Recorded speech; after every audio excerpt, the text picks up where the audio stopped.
ญาณสีโลรองเจ้าวาดวัดสายหินเจ้าเจริญพรนะไหมรับนมัสการพระอาจารย์เอาละคนเดียวนั้นเจ้าอ่าสวัสดีโยมพี่สวัสดีหน่วยเจ้า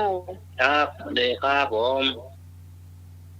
แล้วก็สวัสดีคุณผู้ฟังที่อยู่ทางบ้านทุกคนทุกท่านที่กำลังรับฟังรายการธรรมะใครเครียดอยู่ในขณะนี้นะเจ้าวันนี้ทีมงานธรรมะใครเครียดของเรากลับมาพบปะกับคุณผู้ฟังเหมือนเช่นเคยทุกวันเสาร์และวันอาทิตย์3 ทุ่มเป็นต้นไปเจ้าโดยมีข้าเจ้าพี่สมัยสุริยดรเจ้ามาเป็นผู้ดำเนินรายการในช่วงนี้นะเจ้าวันนี้เป็นวันอาทิตย์ที่21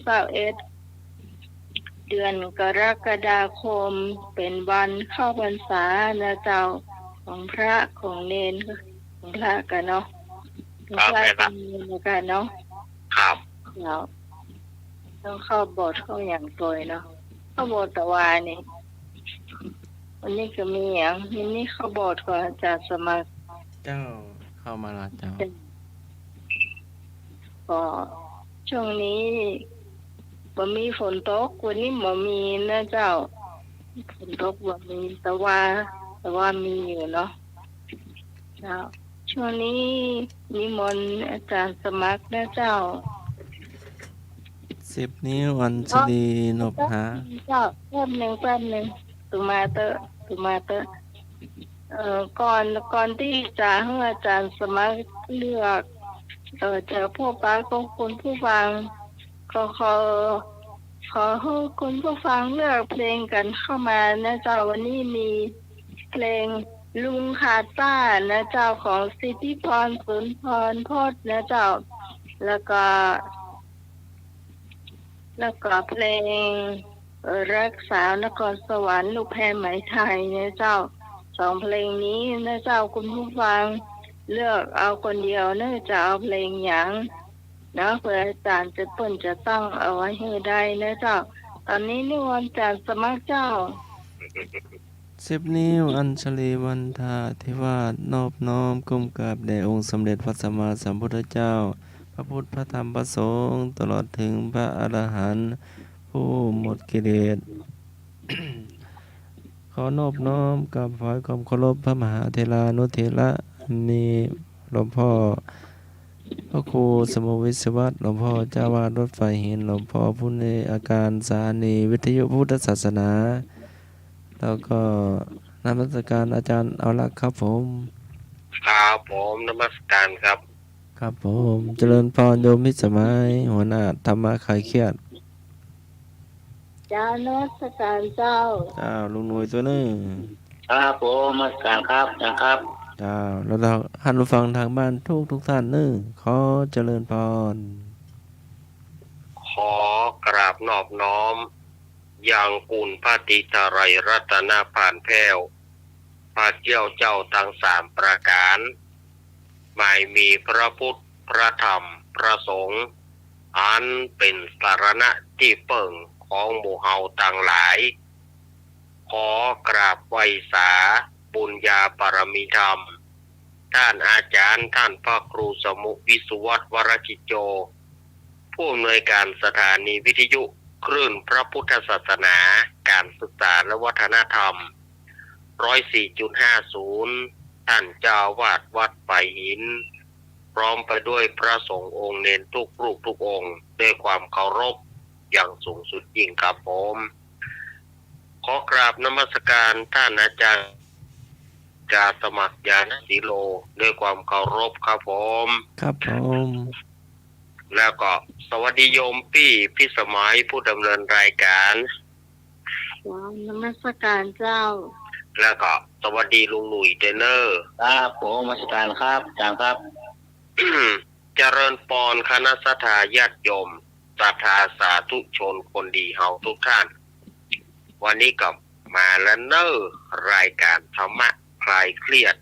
ประจำวันอาทิตย์4 กรกฎาคมพุทธศักราช2567เดือน10เหนือเดือน8ใต้แฮมมันนี่1 ค่ พร่ำว่าเป็นวันเข้าพรรษาของตุเจ้าพระเนนวันนี้เป็นวันเข้าพรรษาแต่ว่านี่เป็นวันอาสาฬหบูชาเป็นวันเข้าพรรษาของพี่น้องชาวบ้านแต่ว่านี่ก็มีกิจกรรมเวียนเทียนกิจกรรมฟังเทศน์ต่างๆวันนี้ก็เป็นตุเจ้าพระนายตุเจ้าพระเนนทุกรูปทุกองค์แล้วเปิ้นก็จะได้อธิษฐานเข้าพรรษาอยู่ที่วัดวาอาราม โดยที่บ่ได้ไปนอนค้างอ้างแรมแต่ถ้ามีกิจจำเป็นเปิ้นก็อธิษฐาน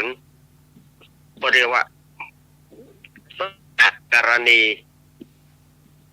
ก็คือสันตหะก็คือลาได้7 วันถ้าจำเป็นเขาจะไปสัก2-3 คืน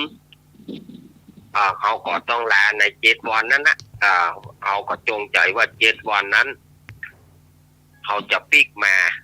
แสดงว่าพรรษาประคาดอันนี้ก็แล้วก็เป็นวันเริ่มต้นฤดูฝนเต็มตัวปนบอกว่าสันตะฤดูฝนเข้ามาเต็มตัวในวันนี้ แต่ว่ามันบ่มี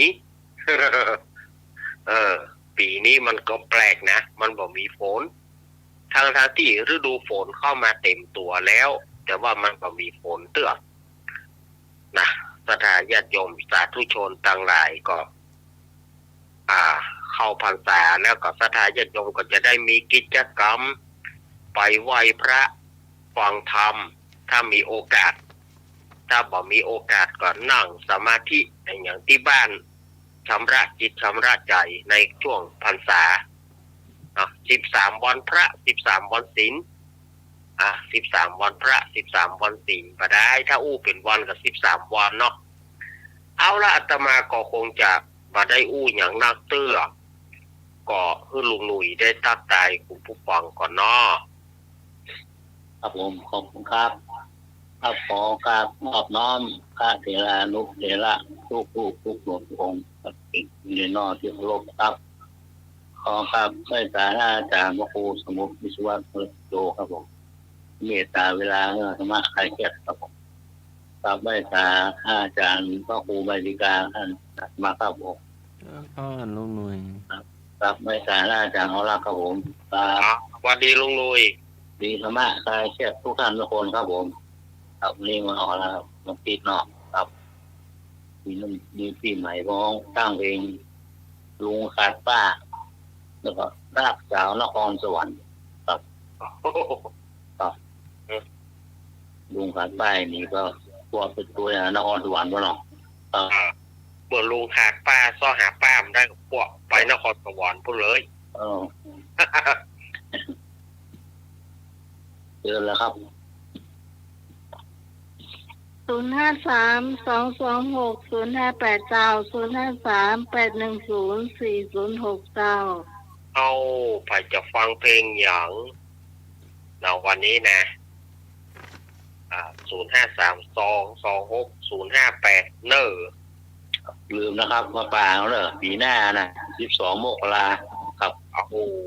แต่กันเนาะครับป่าเฮากับไปลืมแน่ไปร่วมทำบุญกันเนอต่อเวลาเลยหรอ3 เดือน4 เดือนเลยหรอช่วยกันเนอะช่วยกันได้นะปีนี้ต้องไปปากันเนาะครับปากันนี้เข้าด้วยกันปีแล้วเขาไปหลอกปุ้ยเปิ้นมีกันหมดเปิ้นปีกกันหมดมีคนลูกนะปีแล้วมันมีกี่คนแต่ก็ทำเป็นพิธีการอยู่ครับเจ้าแต่ปีนี้เอาเป็นทางการแล้วมีการถ่ายทอดสดไปเนอะคุณผู้ฟังค่อยมีคนเนาะเล่นของควันก็มีการแลกกันด้วยสวัสดีเจ้าครับผมแฟนพันธุ์แท้ครับ อืม เพลงหยัง เข้าพรรษาแล้ว ผมเลิกหมดเลยครับเนาะผมเป็นอุบาสกครับเนาะ สาธุอนุโมท เข้าพรรษา นา แล้วครับเนาะครับ เพลงที่เพราะที่สุดคือรักสาวเชียงใหม่ครับเนาะครับนมัสการครับ เจ้าเฮ้ย เจ้าเฮ้ย ว่าไม่ถึงกับกวนประสาทแล้วเนาะ เจ้าเฮ้ยเอามาแถมจ้าพี่กรณ์จ้าพี่กรณ์เลือกลุงขัดป้าจ้ะ เจ้า หนึ่งเท่าละแม่กร นมัสการพระครูใบดิกาสมัยยนาศิโลค่ะ เจ้าแม่ก้อน นมัสการอาจารย์นิรักษ์ค่ะ สวัสดีแม่กร สวัสดีน้องใหม่จ้ะ เจ้าสวัสดีเจ้า สวัสดีหนุ่ยจ้า ครับผมดีครับก่อนครับ สวัสดีธรรมาสายเกลียทุกท่านพี่กรณ์จ้ากรณ์กมลจ้ะ ครับ เอาละหนึ่งเท่าละ เป็นพันแท้มันบ่ฮู้จักชื่อแต่มันลืม เออ ชื่อแต่มันลืมบ่แม่ว่ะ เออ สวัสดีเจ้า ครับไว้สาวันบีพระครูใบทิตาสมัติยาติสีโลครับผม เอิ้นป้อนเอง ครับไว้สาสมเด็จอรหันต์ปัจจุบันครับผม สวัสดีไอ้เอก สวัสดีคุณวิสมัยจุลิโยดอนนอนตัน หรือพี่สมัยวิไลศักดิ์วงเล็บครับผม เจ้าสวัสดีจ้าเอกเจ้า วันนี้ขอเชิญไอ้ฟงว่าเป็นบริการให้น้องหมายอยู่คุมงานอยู่ตัวกวนอยู่มาเป็นบริการน้องวิสมัยด้วย เจ้าว่านะพอเจ้าวงตาเขียวอีว่ะ ครับ อันนี้เจ้าของเพลงปิดวิเศษเมื่อฉันจะมาเปิดเพลงเสียงกระซิบอย่างก็เสียงที่จากอีสวนนี่บอกสุรพลสุบัติเจริญนะอาจารย์สมาเคยเปิดแล้วนะเสียงกระซิบจากอีสวน เสียงซิบที่สวน อาจารย์สมาเคยเปิดอยู่ เสียงกระซิบจาก จากอีสวน ครับจากอีสุน อันนี้ผมขอเรียก พ่อครูสุรพลเนาะไอ้เอกเนาะ ครับ อันนี้เลือกไอ้เอกเลือกเพลงอย่างเจ้า ลุงขาดตาครับ ลุงขาดตา ครับผม 2 ตอน สองตอน พะเยา มาละ2 ตอนเลย ไอ้พงษ์มาถึงวันที่4ถ้าน้องต่อย มาไอ้พงมา เพื่อนเอาบริการนั้นไอ้นึก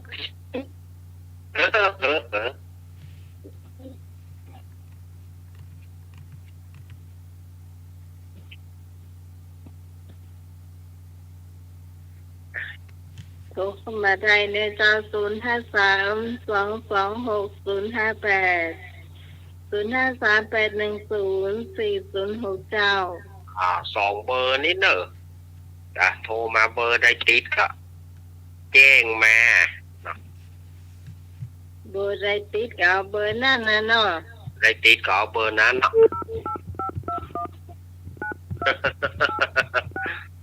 มาเลย053-226-058ขณะนี้2 ต่อ 1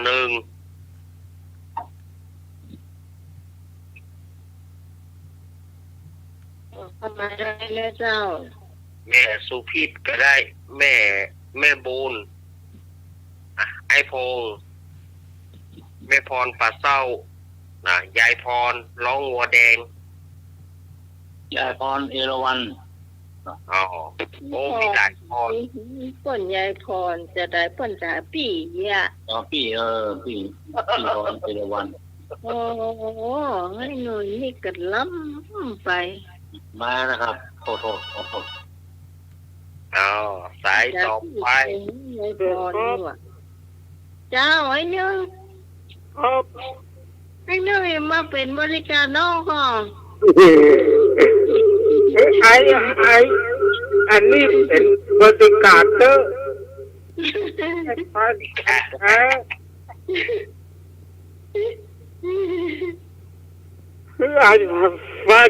แท้เป็นบริการ ก็มากวนน้องเนี่ยไอ้ว่าเอาไอ้พงมาเป็นบริการเนี่ย ผมเห็นลุงขาดป้า โอ้ลุงขาดป้า 3 ต่อหนึ่งเจ้า ต่อ1โอ้ ขอบคุณครับ เจ้าขอบคุณใจายนึงแขนเบิดนี่จะไปลืมเนอะอันอย่าห้อยนะครับ เจ้า ไอ้ไอ้นึกหาแถมเนอแม่บุญหายไปหน่อย นี่จะมีรถด่วนขบวนพิเศษมาจอดวัดป่าหินโอ้ยจอดตั้งใดแล้วมันยาวนะ โอ้ จำตัดไปก้มก็ได้หรออยู่อ่ะโอ้ยไม่เชื่อเลยนะจังเจ้าหมดเลยเจ้าแม่มนเจ้าเป็นสาวนครสวรรค์เจ้ารักษานครสวรรค์ 3 ต่อ 2 2 ต่อ 3มาละไปผ่านไป อ่า พี่สาวปลาบงเจ้าพี่สาวต้นเตาไอ้บุญส่งเจ้า แม่สุพีทแม่นวลแม่บูน สวัสดีเจ้า เจ้ากล่าวภาษาพระอาจารย์ท่านพระครูสมุทรวิศวัตรวรกิจโยผู้ในวยการสถานีเจ้ากล่าวภาษาพระครูใบดิตกะกาสมัครยานศิโรเจ้า เจริญพรพี่ก่อน เจ้ากล่าวภาษาอาจารย์เนรรักเจ้าสวัสดีน้องใหม่เจ้า เจ้า เจ้าสวัสดีลุงหนุ่ยเจ้า ครับผมดีครับ จ้ะเอาเพลงแรกนะน้องใหม่เพลงอย่างกะ ลุงขาดป้าเจ้า เจ้าเอาเพลงนี้อ่ะเจ้าสวัสดีแม่บุญเจ้าสวัสดีไอ้คงไม้ยังเจ้า เจ้า สวัสดีพี่กรณ์เจ้าสวัสดีแม่สุพิษเจ้าสวัสดียายจืดเนอเจ้าสวัสดีธรรมะคายเชียด ฟังอยู่นั่นแหละเจ้าฟังอยู่แล้ว จ้ารับมึงตื่นยังโหเนี่ยเจ้า เมื่อใจไปฟังตะกี้ละกาลงไปนี่ เจ้า เจ้า เอาละ4 ต่อ สอง 2 เจ้า 4 ต่อ 2มาแล้วเนอะ สวัสดีเจ้า ครับสวัสดีทีมงานมาขายเสียทุกคนเลย ไอ้มือสองเจ้า ครับผมขอเลือกเพลงป้ามีอยู่หุบลุงมาได้ขัดป้าน่ะนี่ขัดหลานเนี่ยมันก็มีหลานเริ่มเสียป้าแต่นี้จะมาได้ขัดป้าแล้วครับขัดหลานเลยนี่ลุงขัดหลานเลยนี่เขาเรียกเพลงนี้นะครับเนาะ เจ้าไอ้มือสองเนาะ ครับผม จ้าไอ้บุญส่งวันรักเนี่ยวันรักรักอย่างนี้ไม่ใช่รักกะวันรัก ครับให้บุญส่งเอาเพลงอย่างก็ ลุงขาดป้า โลขาดปลาอูโทอะไรเนี่ย เจ้า โอ้ น้ำลิ่วแล้วนี่ลุงขาดป้านี่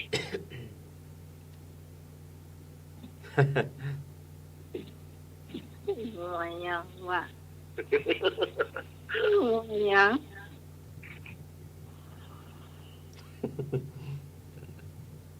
มาเนอะเจ้าแม่บุญรับหรือยัง อ้าวบัดได้ยินเสียงแม่บุญแน่ เจ็บแข้งเจ็บขาวยาถ่ายผ่องเนอะถ่ายยา เจ็บแข้งเจ็บขาอย่าถ่าย เจ้า ครับสวัสดีครับ เจ้า สวัสดีครับ งานธรรมะคลายเคสครับ สวัสดีเจ้า หรือบัตทีครับสาวนครสวรรค์นะครับ บัดดีเนาะ ครับ เอาหรือกับย่องกับปีน้องกันเนาะ ครับหรือครับ นะกะปีน้องกัน ไอ้เรา909999บุกท่านบานเอาสาวนครสวรรค์เนอะ เอา ครับครับขอบคุณทีมงานธรรมะคลายเคสทุกท่านครับ เจ้า สวัสดีครับ นายเนอะ ครับสวัสดีครับ ขอบคุณหลายๆเนอะ ครับ อ่า ไอ้พันนะเจ้า เป็นอยู่บ้านที่ บันทิละปูน ขอบคุณเจ้านักจ่ายพงมาเนอะไอ้พง ฮัลโหล เจ้า น้องหมายนี่พี่พรเนอะพี่พรเอาเพลงลุงขาดป้าเนอะ พี่พรเอาลงขาต้านนะเหรอ เจ้าพี่พรเอราวัณเนอะ เอาละ เจ้า 6-3เจ้า 3บัดเจ้าปีปีขาด สา บั ย ด ที่เท่าใดเนี่ย6-3กลับเป็นสายที่10เจ้า สวัสดีเจ้า เจ้าแม่ เจ้า ถ้าแข่งท่าขาพวกเนอะยานะ อันนี้แม่สุพีจ้ะ นั่น เสียงยังไม่เหมือนแม่บุญเจ้าหลานนี่ แม่ตัวพี่ นะลุงขาดป้า เจ้า เอาละ7ละ 7-3 สวัสดีท่านอาจารย์สมาร์ทเจ้า เอิ้นพร สวัสดีลูกแนนเจ้า สวัสดีแม่ สวัสดีไอ้หนูเพื่อนเจ้า สวัสดีไอ้พงษ์เจ้า สวัสดีพี่พรเจ้า สวัสดีแม่บูนสวัสดีพี่กรกมลสวัสดีพี่สาวแสงหวานหวานเจ้า เจ้าขอบคุณเจ้า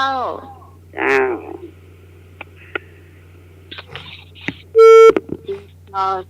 3นะเจ้า มาถึงเข้ามาแถมนะเจ้า พี่สาวต้นเปาพี่สาวปาโบสารปีเจ้า พี่สาวหิมปิงสารปีเจ้า นี่บ้านที่มาแล้ว อ่า ประสานยังนะเจ้า แม่หลวงเจ็ดยอดโทรเข้ามาเนอะ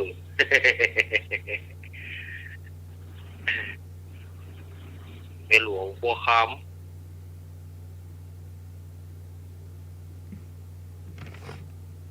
อ่ะ มีผมก็คุณผู้ฟังที่จะเลือกเพลงเจ้าคำว่ามีแม่นวลแม่นวลไปปฏิบัติธรรมก็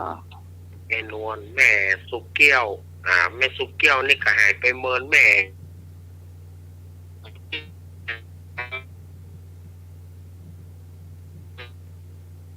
เลิกเสียงออกละ นะ ออกละ มากันเนอร์ไปที่จะตายเพลงที่จะขอเพลงว่าวันนี้เอาเพลงหยางเห็นนะเนาะเลือกเพลงเลือกด้วยกันเดี๋ยวนี้มาละ ลุงขาดป้าเนอะนำเขาไปลิ่วกับประเด็นนี้นะ 7-3เจ้า สาม อืม บีแชมก็ไอ้พงยังหมมาตัว อ่า เออ ไปขายลำยอยกับไอ้พงษ์อ่ะ เพราะว่า ไหนไปขายลำยอยอยู่แก นี่มันเซลดีนอนนั้นนะใส่กระดูกนั่นแล้วก็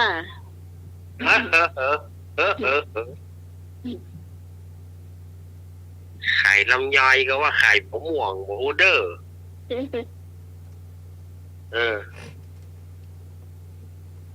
ขายลำยอยก็ได้กำไรนักขายผมม่วงก็ได้กำไรนักเนื้อไอ้พงเนอะ ถ้าไม่มีจะได้เปิดเนอะ อ่า เลือกเพลงอยู่ขาดป้ามาก่อนเนอะเจ้า ลูกขาดป้ามาก่อน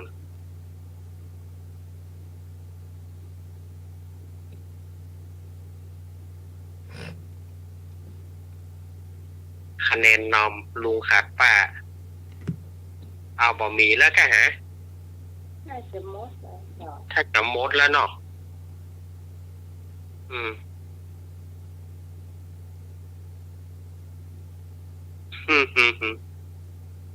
นี่ก็10 สายในเจ้า10 สาย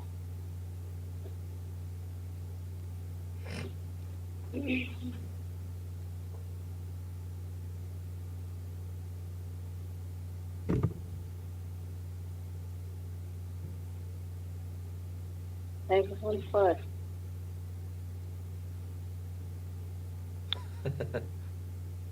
เอา อาจารย์นักหรือว่าอาจารย์หรือว่าเนี่ย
กรุณาวางโทรศัพท์ดีๆให้หน่อย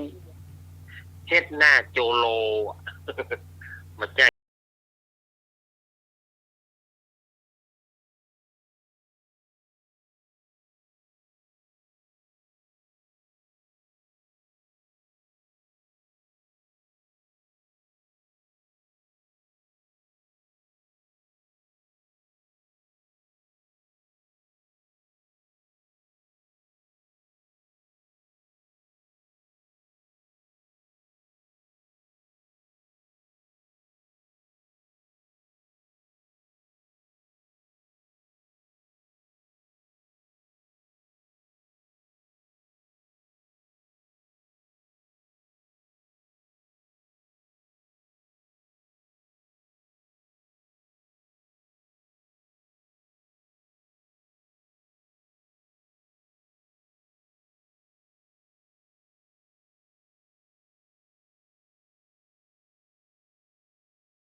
ผ่านไปแล้วเจ้า ลุงค่ะป้ารักษานครสวรรค์ โอ้ จ้ะ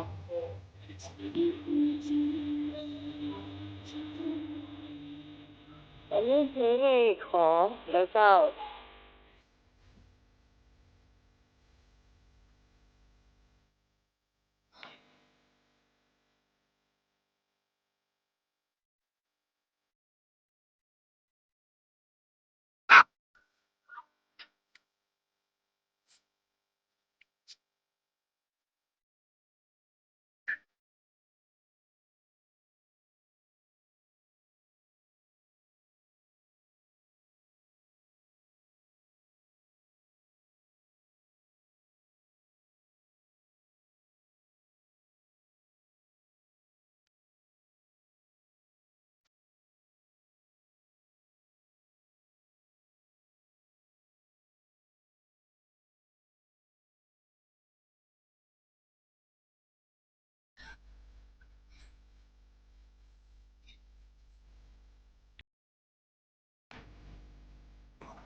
ต้องทำรวจต่อ เอาปัดโต๊ะเอ๊ะ ต้องไม่ได้ ครับจะมันไปเตรียมนะเตรียมเหมือนกันความแย่เหมือนกัน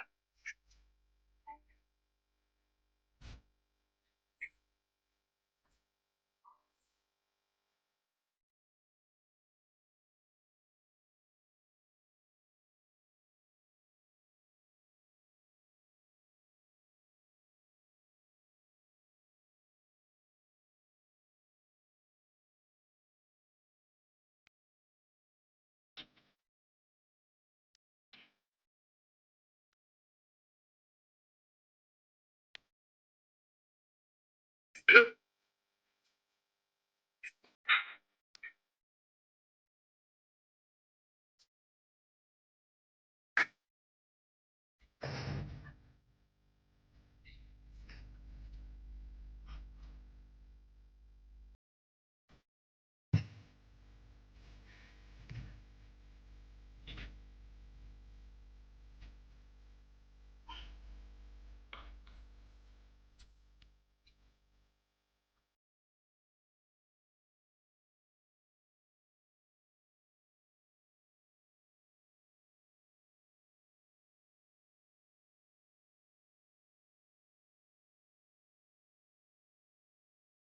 อ้โห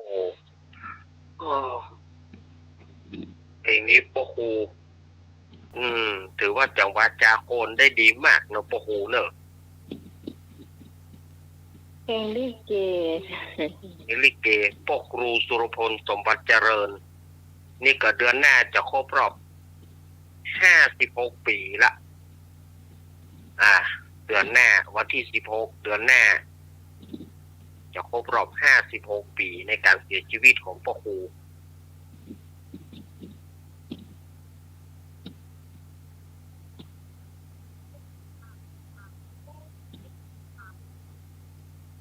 มีเพลงแถมสักเพลงก็อาจารย์เจ้า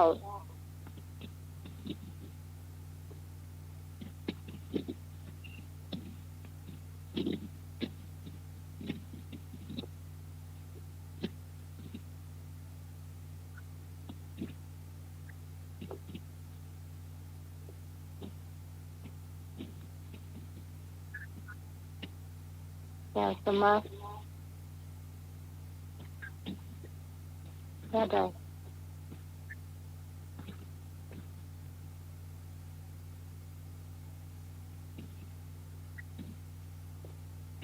ถ้าบ่มีจะได้ประชาสัมพันธ์ไปเลย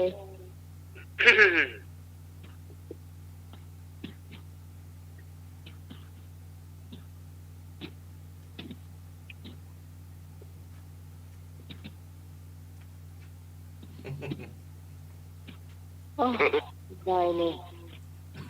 ไอ้โต้บอกต้องว่าได้ก็บอกว่าเนี่ย เอาว่าไปเลย ลุงหนุ่ยพะได้ยะ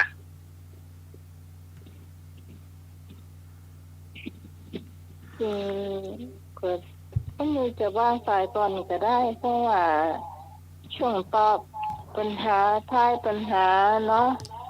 เดี๋ยวจะตอบมาให้โดนก็ได้ หนุ่ยไปทางใดยะดับปิ้ง อยู่ด้วยกันนะ เงียบปิ้งเนี่ย เพราะว่าต่อไปเขาก็จะให้หน่วยอันทายปัญหาเพลงโดยผมหน่อยเนาะบรรยากาศเหมือนพี่กรณ์เหมือนพี่พรเนี่ย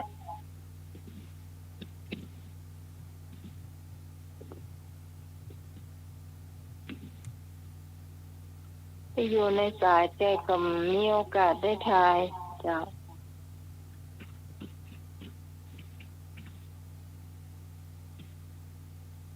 สำหรับวันการสมัครนี้ก็ประชาสัมพันธ์ด่วน เอาใกล้ๆก่อน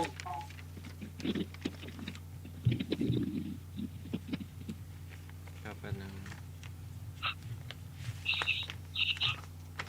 ใกล้ๆนี้เนาะ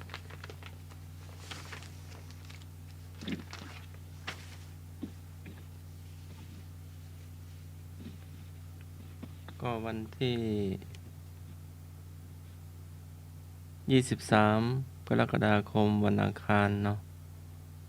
กิจกรรมเฉลิมพระเกียรติและถวายพระพรชัยมงคลเฉลิมพระเกียรติพระบาทสมเด็จพระเจ้าอยู่หัวเนื่องในโอกาสมหามงคลเฉลิมพระชนมพรรษา6 รอบ 28 กรกฎาคม 2567 โดยมูลนิธิพระบรมธาตุดอยสุเทพในวันอังคารที่ 23 กรกฎาคม พุทธศักราช 2567 ณ หอประชุม มหาวิทยาลัยเชียงใหม่ ตำบลสุเทพ อำเภอเมือง จังหวัดเชียงใหม่เนาะ ก็ละอ่อนนักเรียนหลายโรงเรียนเนาะทั้งโรงเรียนพระเนรโรงเรียนละอ่อนชาวบ้านตัวเองเนาะ ก็โรงเรียนบาลีสาธิตก็ไปตัวเองเนาะ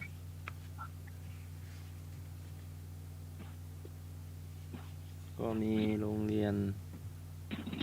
ธรรมราชศึกษาโรงเรียนเชตุพนศึกษาโรงเรียนสามัคคีวิทยาทานโรงเรียนอภัยอริยศึกษาโรงเรียนสมเด็จพระพุทธชินวงศ์โรงเรียนธรรมเมธีศึกษาโรงเรียนบาลีสาธิตศึกษามจรโรงเรียนวัฒโนไทยพายัพโรงเรียนยุพราชวิทยาลัยโรงเรียนหอพระโรงเรียนกาวีระโรงเรียนนวมินทราสุทิศพายัพโรงเรียนศึกษาสงเคราะห์เชียงใหม่วิทยาลัยนาฏศิลป์เชียงใหม่โรงเรียนพุทธิโสพลโรงเรียนอนุบาลเชียงใหม่โรงเรียนเมตตาศึกษาโรงเรียนโกวิทธรรมรงค์เชียงใหม่โรงเรียนวัดสนดอกโรงเรียนบ้านโป่งน้อยโรงเรียนบ้านเชิงดอยสุเทพโรงเรียนสังวาลวิทยา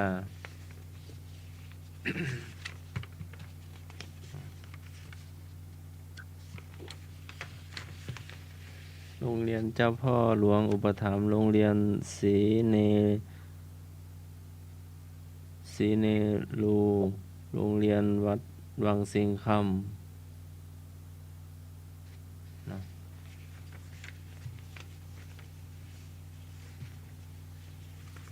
แล้วก็วันที่24เวลาบ่ายโมงเนาะคณะสงฆ์จังหวัดเชียงใหม่ก็คารวะพระมหาเถรานุเถระเนาะแล้วก็เห็นงาน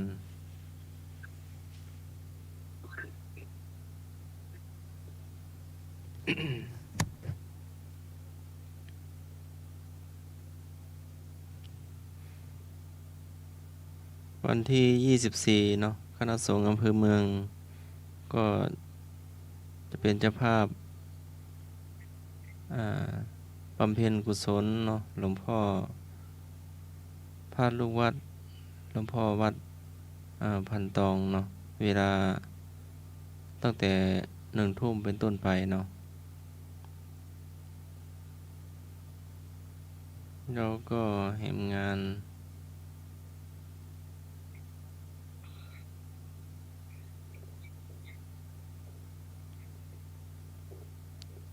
ก็เป็นผ้าป่ากองทุนวัดช่วยวัดเนาะทั่วประเทศเนาะก็ตามมติมหาเถรสมาคมเนาะก็รวบรวมแต่ละวัดรวบรวมส่งตำบลเนาะส่งสำนักงานเจ้าคณะตำบลแล้วก็สำนักงานเจ้าคณะตำบลก็รวบรวมส่งสำนักงานเจ้าคณะอำเภอทางสำนักงานเจ้าคณะอำเภอก็รวบรวมส่งสำนักงานเจ้าคณะจังหวัดต่อไปเนาะก็เพื่อว่าวัดที่ประสบภัยเนาะน้ำท่วมวัดไฟไหม้วัดหรือว่ามีเหตุเกิดภัยพิบัติเนาะก็สามารถมาหอมได้เนาะหอมแต่ละวัดละวัดแต่ละวัดก็รวบรวมส่ง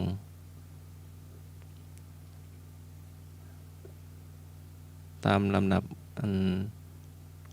ปกครองลำดับคณะสงฆ์ต่อไปเนาะ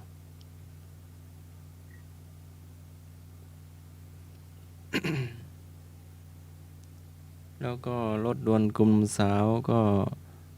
ศีลแรกก็ที่วัดยางกวงเนาะวันที่28กรกฎาคม2567เนาะ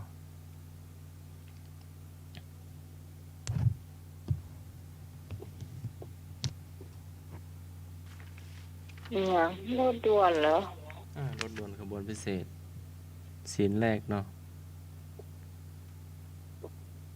ที่วัดยางกวงเนาะวันที่28เนาะวันนี้ก็วันที่21เนาะแล้วก็ทอดผ้าป่าสามัคคีเพื่อพัฒนาสื่อวัฒนกรรม การจัดการเรียนรู้และปรับปรุงภูมิทัศน์โรงเรียนบ้านเชิงดอยสุเทพเนาะในวันศุกร์ที่ 9 สิงหาคม 2567 เวลา 9:39 นาทีเนาะก็โรงเรียนก็อยู่ติดกับวัดเนี่ยเนาะติดกับวัดฝ่ายหินติดกับบ้านโรงเรียนเชิงดอยสุเทพเนาะ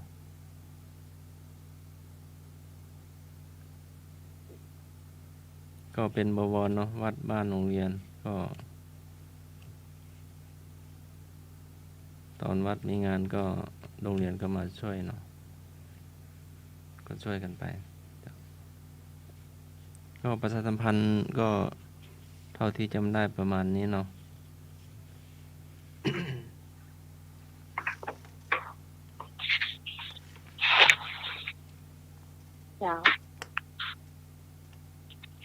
การสมัครประโยชน์ประชาสัมพันธ์ของธรรมะใครเครียดด้วยมีรายละเอียดอยู่ตรงท่านแล้ว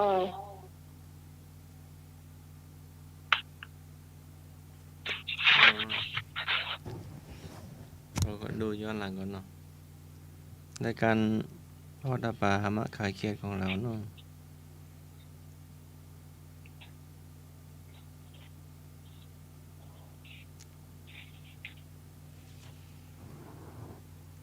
เพราะว่าพระกรกำลังหาย้อนหลังเนาะมันนานแล้ว หายไปแล้วค่ะ แล้วไม่หายมีในลายเดี๋ยวดูลายสีหมอกก่อนเนาะดูลายลงหน่วยก็ได้ทีมธรรมะคลายเครียดจัดงานทอดผ้าป่าสามัคคีประจำปี 2568 เพื่อจัดซื้อพัดลมไอน้ำถวายไว้วัดฝ่ายหินกำหนดการในวันอาทิตย์ที่ วันอาทิตย์ที่ 12 เดือนกรกฎาคม 2568 มกราแต่ก็กรกฎา เดือนมกราคม มกราหรือว่ามกรา มกรา ในวันอาทิตย์ที่ 12 เดือนมกราคม 2568 เวลา 9 นาฬิกาเปิดรายการธรรมะคลายเครียดช่วงทายเพลงช่วงคำถามพุทธประวัติธรรมะคำถามอย่างจนถึงเวลา 11 นาฬิกาถวายภัตตาหารเพลแด่พระสงฆ์สามเณรทั้งวัดเลยก็บางน้ำไหม ทั้งวัดเลยจ้ะ นี่พระสงฆ์ท่านถามมาเนาะ โอ้ก็นิมนต์พระต้องมนต์อะกะก็ตั้งใจแล้วอ่ะโอ้ย อาจารย์วรักษ์มาตัวเนาะ ครับ นิมนต์เนาะ ไปอยู่แล้ว มันเจอเฮาถอยก็อาจารย์สมัครดิ ไม่พระเอิ้นถามมาเนาะ อ๋อ ตัวลุงหนุ่มก็จะสันองค์เดียวก็ กระเป๋าเสียเนาะ ครับ อืม จะได้นิมนต์เต็มปากได้เนาะนิมนต์ทุกรูปเนาะ วันนั้นก็ฉันเพลน่ะแล้วก็เมาอาหารถึง5 ปานเลยกินหมดว่ะ ชาวบ้านเนาะชนมาก็ จะบ้านก็แล้วแต่ว่าให้เจ้าอย่ามาหอมตัวก็ได้เจ้าเนาะ จะได้เอิ้นจะได้เอิ้นไปทางผู้ใหญ่บ้านชาวบ้าน จ้ะ เนาะ เจ้าบ้านก็มาห่วมตัวก็ได้แบบมีไผเอาอย่างมาเพิ่มเติมได้อยู่เจ้าประชาสัมพันธ์ต่อมาแล้วเตื้อติดถวายพีนท่านอยู่อ่ะ พอเวลา 13 นาฬิกาพิธีทอดผ้าป่าสามัคคีต่อด้วยจับรางวัลแลกของขวัญมูลค่า 200 บาทขึ้นไปผ้าป่าครั้งนี้จัดได้การสนับสนุนจากนางสาวเกตนุกูล ทาประธานผ้าป่าเป็นหลานโยมน้าไหมเนาะ เจ้า เพื่อว่าจะให้ลูกหลานได้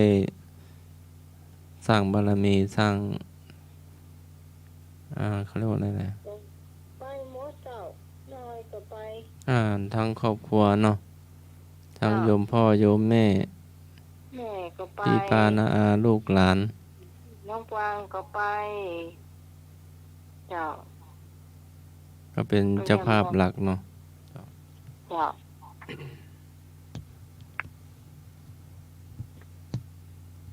ก็ต้นใหญ่ก็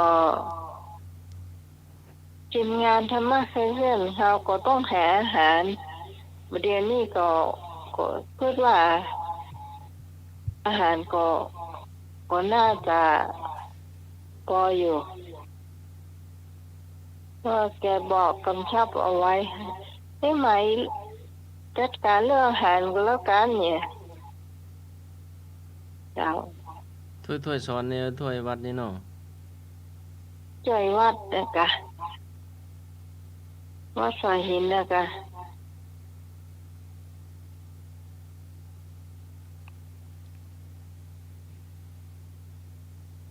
ปีนี้เราก็เมาตำกุ้งแล้วก็ยำมุ้นเส้นใส่หมูยอแล้วก็มีตำลาวตำไทยนะเจ้าแล้วมีข้าวเหนียวเนาะ อัน เกี่ยว สั่ง กับ ที่ร้า ว่า นน้าไหมสั่งที่ร้านนั้นเนาะ ถามแล้ว คือพูดกันแล้ว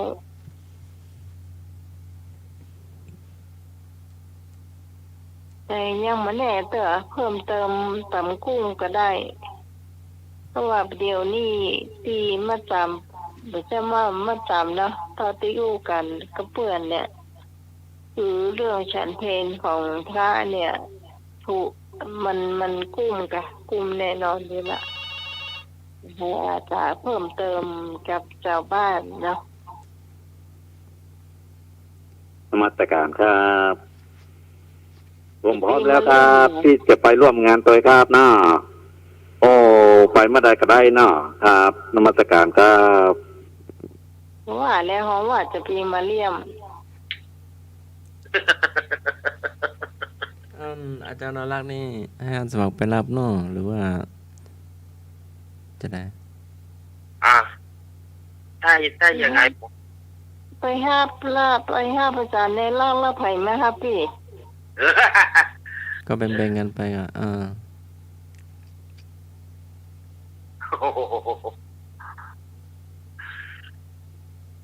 เดี๋ยว ไข่เจ้าเนี่ย เดี๋ยวผมไปก็ได้ เพราะว่าโชเฟอร์เขารู้ที่แล้ว เจ โชเฟอร์ ขับมา ไปก่อน เจขับพามาหรือว่าอาจารย์มากับอันโซเฟอร์วัด ก็ผมแล้วก็เจแล้วเนี่ย ถ้าใครจะไปร่วมก็ได้ประธานชาวบ้านน่ะ มานอนจำวัดตัวกันก่อนหรือว่าจะได้ครับ ก็ช่วงนี้ก็ดูอีกทีหนึ่งนะ ผมยังไม่มั่นใจเลยงวดนี้ เจ้ามี แต่ไป ส นี่ ติรับรองเนาะ ครับไปนี่ไปแน่ ยังไงก็ต้องไปร่วมอยู่แล้ว ก็ทีมงานธรรมะคือใครเคลื่อนเฮาก็มาถึงเจ้าน้อย เพราะว่าเฮาจะมีเกมการเล่นกัน เดี๋ยวเจ้า ปีที่แล้วนี่เฮาก็ไม่ได้มีการเล่นเกมกันตอบปัญหาเพลงอะไรอย่างถ้าอย่างมันมีการทำแบบนั้นเนาะ มันเกมมันช่วงไหนช่วงบ่ายหรือช่วงเช้าหรือว่าช่วงก่อนถ่ายเพลงหรือช่วงไหน ปีหน้านี่จะมีเจ้าข้อละ20 คะแนน เจ้า เพลงก็20 คะแนนเหมือนกัน คือเพลงละ20 บาทนะเจ้าถ้าตอบถูกเนาะทั้งคนไทยแต่เพลงนะเจ้า เน้นก็ได้สามารถตอบเจ้าปัญหาพุทธประวัติธรรมะอะไรอย่างทายเพลง คุณผู้ฟังที่อยู่ที่ที่เฮาทอดพระป่าอยู่ก็สามารถตอบได้ หรือว่าคุณผู้ฟังที่อยู่ต่างบ้านก็สามารถตอบได้เหมือนกันเจ้า แล้วคุณผู้ฟังที่อยู่ต่างบ้านเหมือนกันเจ้าเดือนพฤศจิกาเป็นต้นไปนะเจ้าเราจะมีการทายปัญหาเพลงเจ้าพฤศจิกายนแล้วก็ธันวาคม2 เดือนด้วยกันนะเจ้า โอ้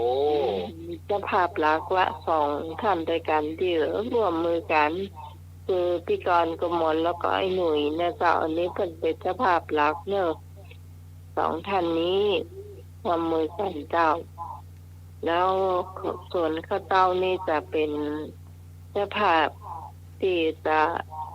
ทายพุทธประวัติธรรมะอะไรอย่างพายปัญหาเพลงอะไรเนี่ยตรงนั้นเจ้าภาพจะเป็นข้าเต้าเนื้อเจ้าก็ขอบคุณทั้ง2 ท่านที่มีส่วนร่วมในเจ้านอกจากให้หอมสตางค์มาในเจ้าเนาะเจ้าขอบคุณนั่งดักเจ้าเอาละเจ้า ช่วงแนะนำตัวก่อนเนาะ ฮะ ช่วงแนะนำตัวก่อนเนาะหรือว่าช่วงเล่นเกมมาไว้ก่อนกลับบ้านหรือว่าเอาเล่นเกมมาไว้ตอนไหน แม่นตอนเข้าสู่บนทายปัญหาอะไรอย่างเนี่ยก็คือเราก็ต้องเข้าสู่รายการของเราก่อนต้องแนะนำตัวว่าอันนี้ไผ ก็เนี่ย อาจารย์สำนักคนไหน มันได้ยินแต่เสียงอะมันไม่เห็นหน้าเห็นตาเนาะ เจ้า อันแรก ชาวบ้านก็จะได้รู้เนาะหน้าไหมตัวน้อยตัวป้อมตัวยังไงเนาะ โอ้ยน้ำใหม่ตัวยังเฉียบเปี้ย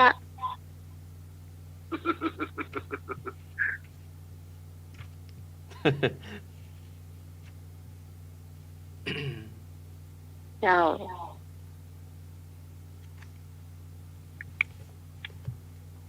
ต่อไปช่วงธรรมะเจ้าอาจารย์สมัครก็เตรียมไว้กันละกันพุทธประวัติธรรมะเนี่ย10 ข้อข้าพจำมาได้ก็ไปเปิดที่อาจารย์บันทึกเอาไว้ฮะจดมา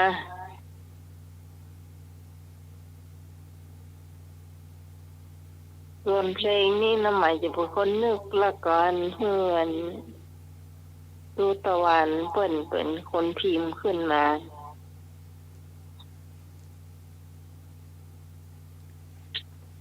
รับรองว่าแต่ตั้งแต่รุ่นที่เรายังมาเกิดตัวเอามาจนถึงวัยรุ่นน้องกวางเนี่ยไอ้เตอ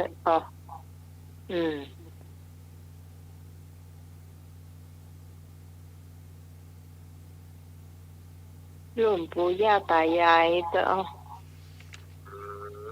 ลดระดับลงมาเรื่อยๆจนถึงรุ่นเขาอ่ะ ดู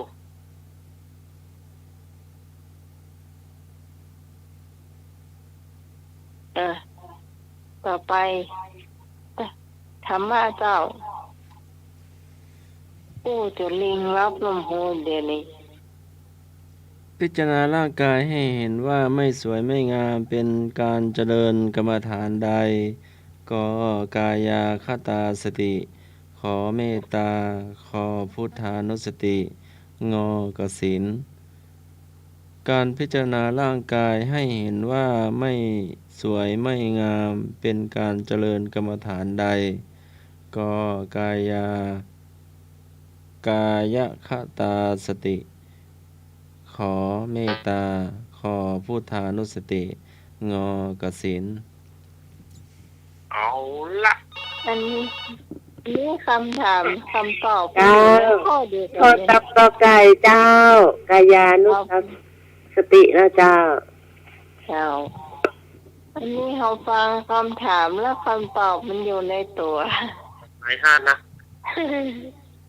พวกกำนันมีไหนประเด็นนี่ โทรเข้ามาได้เนอะไอ้หนุ่ย แต่พวกกำนันได้จะหลุดนี่ มันจะเป็นอย่างคือเปิ่นทาย อ๋อผู้การจ่าที่กองกระสับข้าวกอไก่จ้ะ ก็ไก่เนาะ จ้า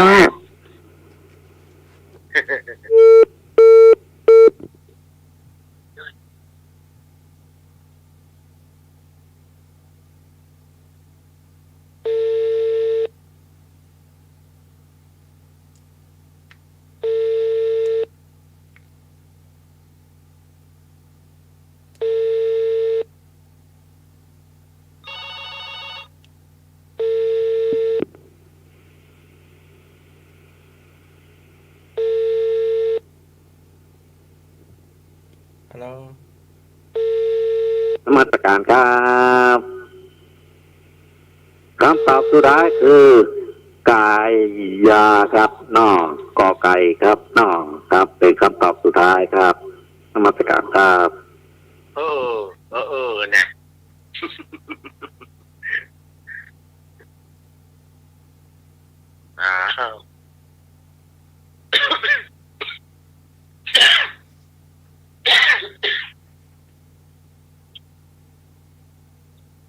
มีอยู่ก็มีกระต่ายกันเข้ามา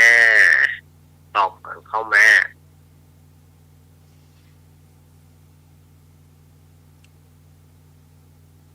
ไอ้นึกเหรอ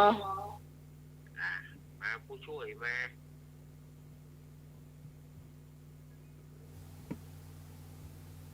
ผู้ช่วยมาเอาข้อไหน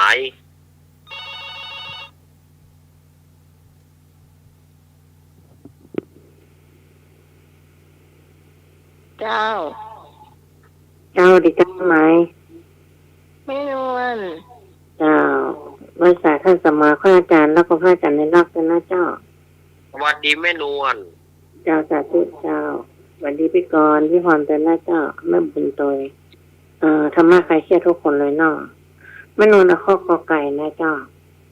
เจ้าไม่นวล ให้เหมือนเปิ้นนะเจ้า ถ้ามารับมานอนเตื้อให้บึดเอาเจียมาเล่าเนอะ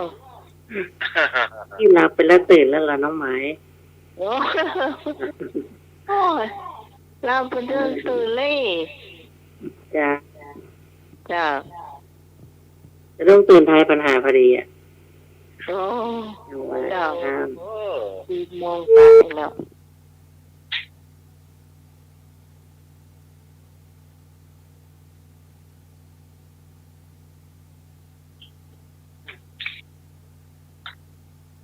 ไอ้หน่วยมาหรือยัง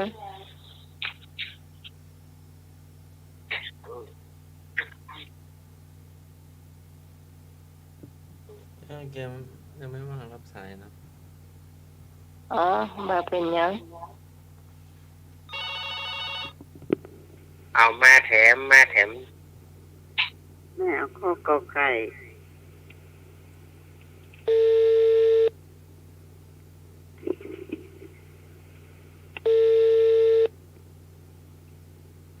แม่อย่างแม่อย่าง แม่โสพี แม่สุพิษอยู่บ้านอย่างแม่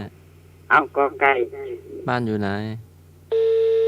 ตอนซ้ายแม่ย่อยอ่า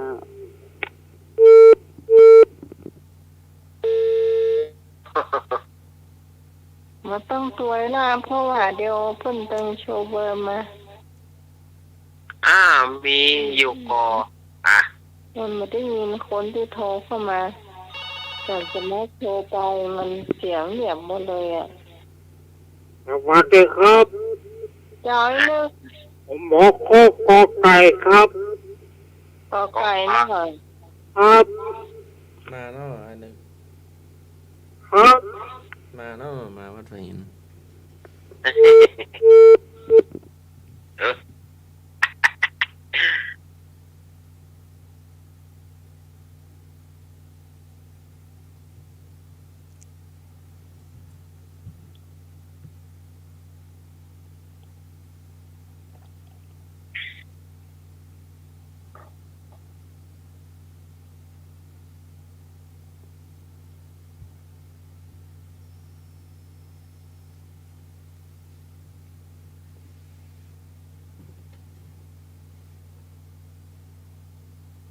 พี่ผมก่อนตอนนี้ไอ้พงปลาซาหายสักเลย ให้ปรุงแต่ว่าก็บ่แม่ อืม อัน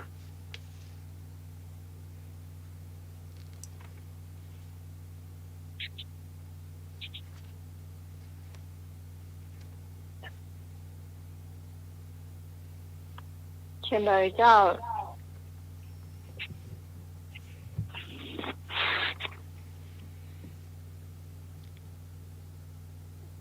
การพิจารณาร่างกายให้เห็นว่าไม่สวยไม่งามเป็นการเจริญกรรมฐานใด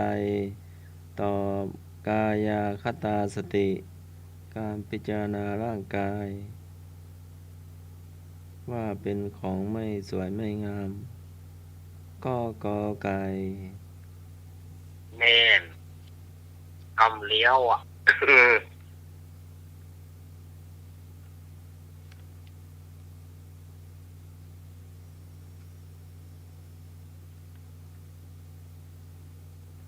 คำถามข้อที่สองเจตนาพูดบิดเบือนจากความเป็นจริงเป็นอกุศลกรรมบทใดก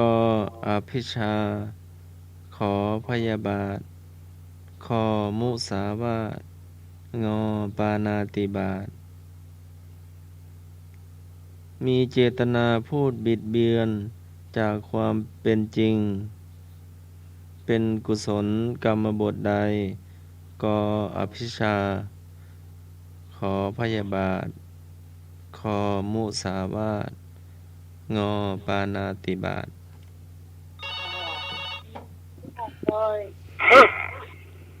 พี่หอมตอบพ่อคอควายเจ้า มุสาวาทเจ้า เออ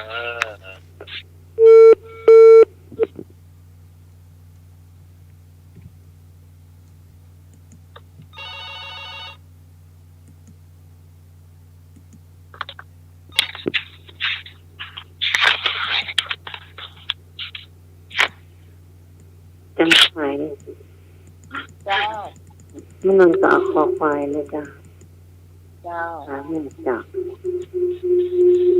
จ้า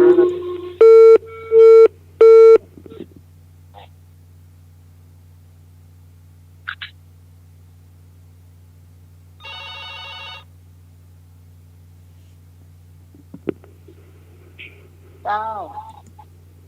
พี่กรก็ตอบข้อคอควายจ้า มุสาวาทจ้าปฏิไม่นวลนี่เนอะ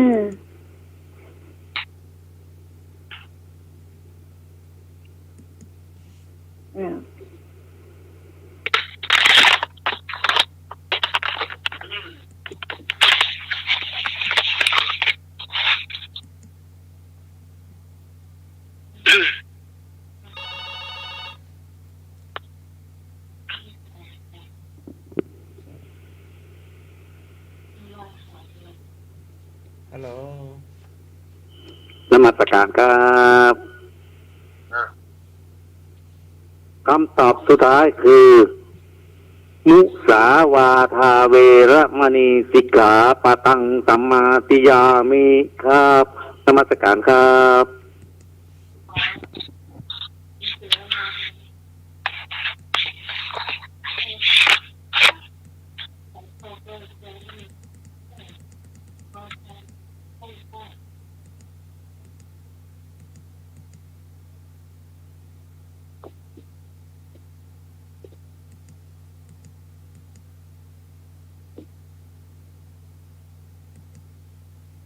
0532260058อภิชฌาหมายถึงความโลภ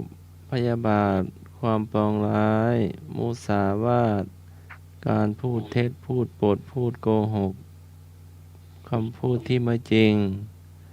งอปานาติบาตทำให้ชีวิตสัตว์อื่นหรือสิ่งมีชีวิตได้ล่วงไป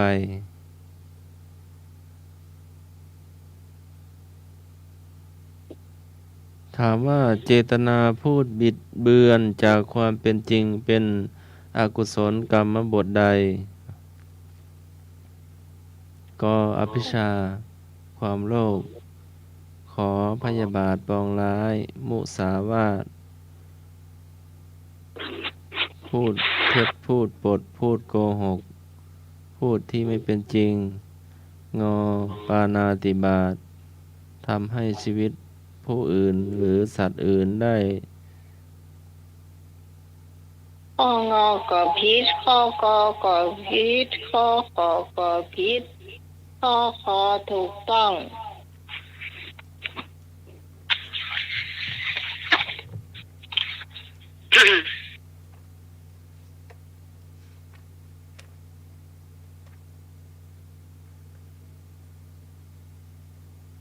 โอ้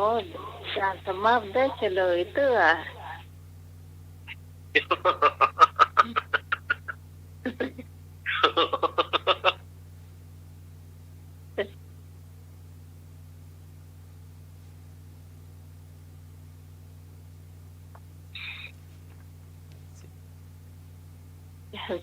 จากสมัครได้เฉลยเตื้อน ำมาเฉลยเรียบร้อย ฮะ คำถามต่อไป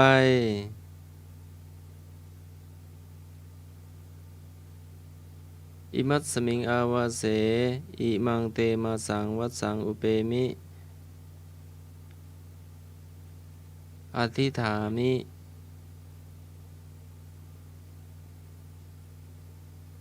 สังฆัมพันเตปวาเลมิทิเทนวาสุเตนวาปริสังกายวาวะทันตุมังอายสมันโตอนุกัมปังอุปาทายะปัสสันโตปฏิกริสามิพุทธิยัมปิพันเตสังฆังปวาเลมิทิเทนวาสุเตนวาปริสังกายวาวะทันตุมังอายสมันโตอนุกัมปังอุปาทายะปัสสันโตปฏิกริสามิตติยัมปิพันเตสังฆังปวาเลมิทิเทนวาสุเตนวาปริสังกายวาวัฏันตุมังอายสมันโตอนุกัมปังอุปาทายะปัสสันโตปฏิกริสามิถามว่า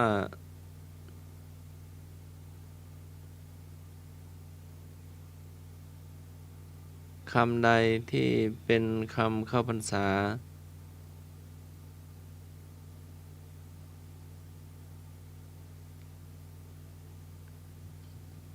คำใดเป็นคำเข้าพรรษาแล้วก็คำใดเป็นคำออกพรรษา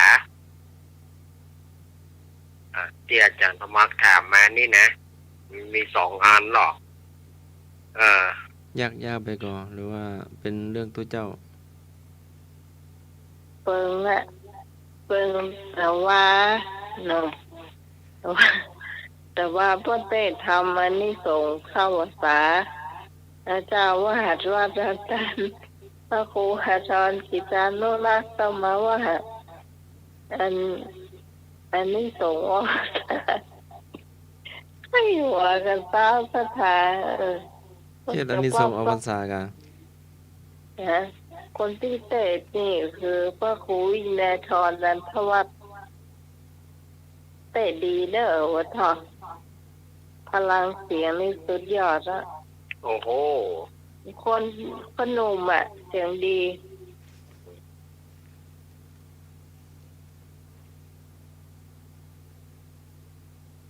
ระหว่างคำเข้ากับคำออกนะที่อาจารย์สมัครถามไปตะกี้ว่ากรรมไหนระหว่างอิมัสมิงอาวาเสอิมังเทมสังวสังอุเปมิอธิฐามิแล้วก็สังฆัมพันเตปวาเรมิทิเทนวาสุเตนวาปริสังกายวาวะทันตุมังอายสมันโตอนุกัมปังอุปาทายะปัสสันโตปฏิกริสามิอันใดคือกรรมเข้าภาษาอันใดคือกรรมออกภาษาญาติโยมพอจะเข้าใจก็นอ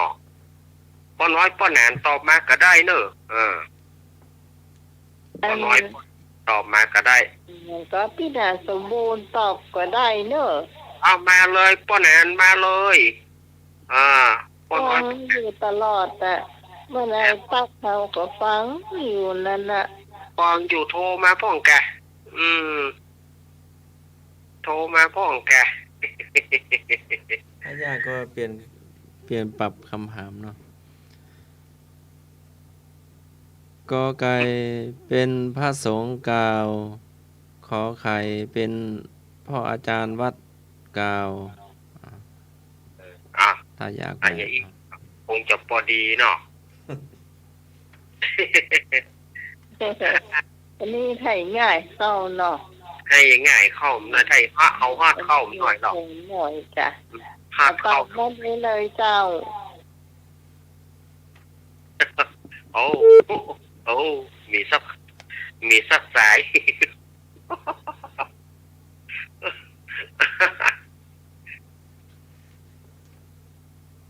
เอาเนี่ย มีอยู่แม่ ใช่ เจ้าวันที่จ้ะจะจ่ายครับมีแต่ว่าชัวร์นะเจ้าเอาได้ก็เจ้า ได้แม่เอามาเลย ว่าอาจารย์อาจารย์กล่าวมันจะมีบทที่ว่ามาเตสังเนี่ยเจ้านะเจ้า แม่เอากอไก่หรือว่าเขาไก่ ก็อย่างก็ไก่ค่ะ เจ้า เจ้านะเจ้าที่มันจะมีบทว่ามาเตสังนะเจ้า พระสงฆ์กล่าวนี่เนาะ จะเข้าใจ เป็นพ่อสงฆ์กล่าวพระใจฆราวาสกล่าวเนาะ คารวะจะหาพระสงฆ์เบาละบาเดาแล้วนะเจ้า อันนี้เดามาฟังพระสงฆ์กล่าวกับพ่ออาจารย์กล่าว อาจารย์คือฆราวาสเนี่ย เอาปอดจะง่ายเข้าก่อ ก็ว่างงเหรอเก่าอ๋อ มาเลย เจ้าน มัสการครับ อ่ะ คำตอบสุดท้ายคือ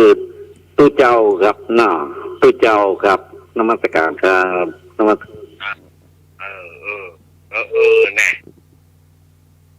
ปอดจะได้อยู่เนาะอัน สายที่3 เจ้าพี่พรตัดกอไก่เจ้า พระสงฆ์กล่าวเจ้าสวัสดีมิตรนวลนะเจ้า พี่พรไปห้อยพงมาเลย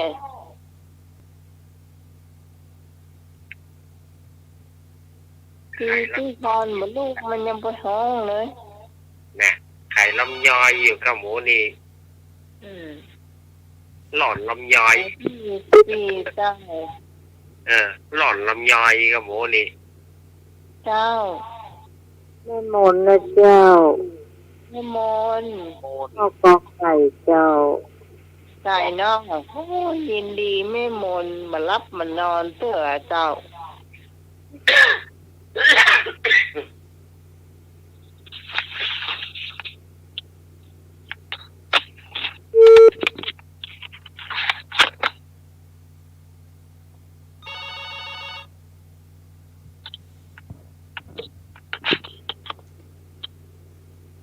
เจ้าน้องไหม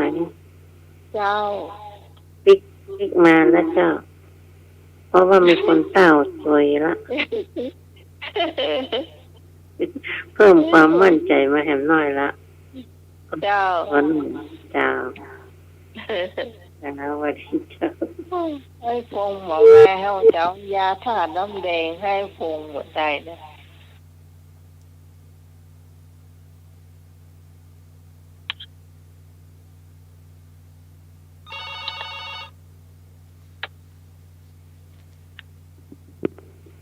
น้องเอสก็ฟังอยู่ตั้งใดโทรเข้ามาพ่องก็ได้เนอะของบิวซีเบสนี่นะโอ้ได้เลื่อนตำแหน่งไปตั้งใดอยู่หู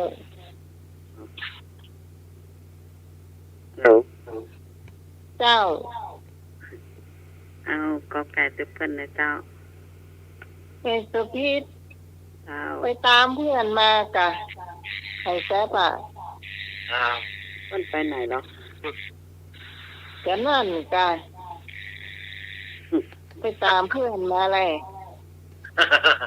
เพื่อนแม่รีบมาถ่ายแล้ว หัวหน้าทีมน่าจะตามกัน หน้าทีมกำลังอู้อยู่เต้า หัวหน้าอันทีมอันมะนาวน้ำผึ้งนี่นะ ฮะ หัวหน้าทีมมะนาวน้ำผึ้งนี่นะ เจ้าเหม็น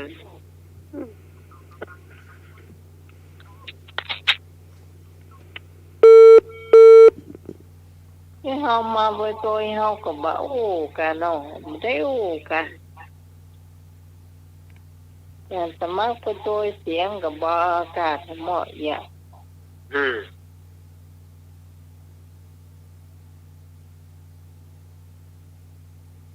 ได้กี่ข้อแล้วนี่ 3 ข้อ ข้อเดี๋ยวก่อนยังได้ข้ออยู่เฉลยเจ้า อาจารย์ใช่แล้วรักเสลย ครับคำว่าอิมัสมิง อาวาเส หรือว่าสังคัมพันเต ถ้าอิมัสมิง อาวาเส จะเป็นคำเข้าพรรษา แล้วก็สังคัมพันเต ปวาเรมิ เป็นวันปรวนาออกพรรษา อันนี้ก็คือตุเจ้าแล้วกับพระตุเจ้าแล้วก็เนน เป็นผู้กล่าวนะครับข้อกอไก่ของญาติโยมเนาะข้อกอไก่ที่ญาติโยมตอบมาถูกต้องเนอะข้อกอไก่เนาะ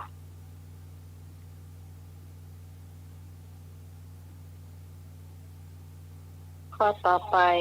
ข้อสุดท้ายเจ้า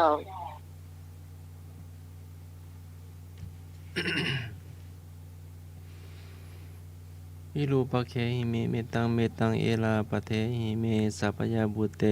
หิเมเมตังเมตังกันหาโคตะมาเกหิจะอาปาทะเกหิเมเมตังเมตังทิปาทะเกหิเมจตุปาเทหิเมเมตังเมตังพหุปาเทหิเมมามังอาปาทะโกหิงสิมามังหิงสิทิปาทะโกมามังจตุปาโทหิงสีมามังหิงสีพหุปะโทสัพเพสัตตาสัพเพปนาสัพเพภูตาจะเกวราสัพเพพัทธานิปัสสันตุมากินจิปะมาคะมาวิรูปะเคหิเมเมตังเมตังเอราปะเทหิเมสัพพยาบุเตหิเมเมตังเมตังกันหาโคตามะเกหิจะอาป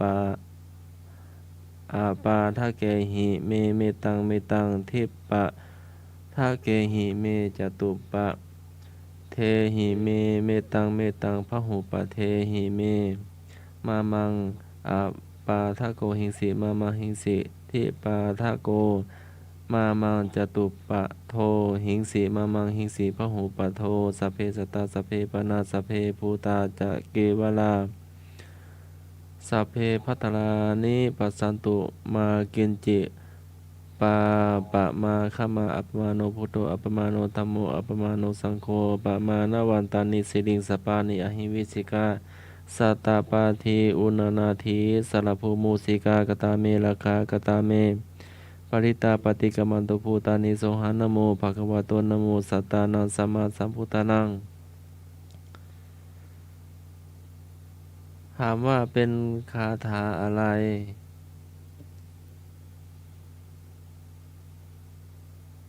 กอไก่คาถาขันธปริตขอไข่ถวายพระพรพระถวายพรพระที่สวดมาเมื่อสักครู่นี้เป็นคาถาอะไรกอคาถาขันธปริตขอไข่ถวายพรพระ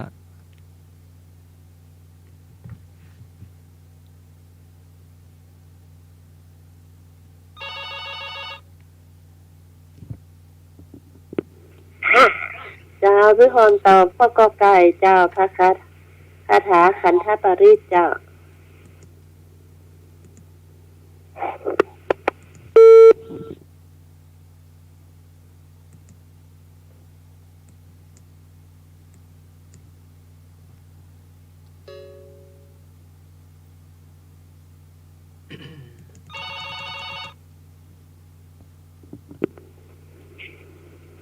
จ้าพี่กรณ์ตอบข้อขอไข่เนาะพี่กรณ์เดาเอาจ้ะ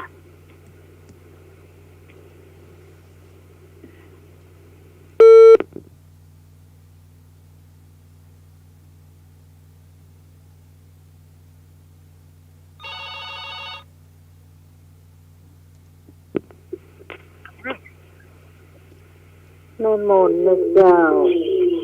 พ่อกอไก่เหมือนกันเจ้า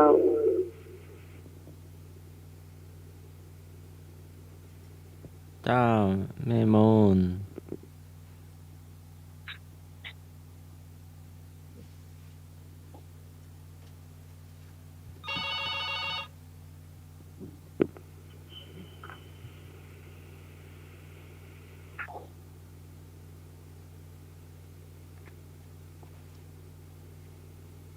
ฮัลโหล นมัสการครับคำตอบสุดท้ายคือ ถวายขันธปริตครับน้อครับกอไก่ครับน้อนมัสการครับ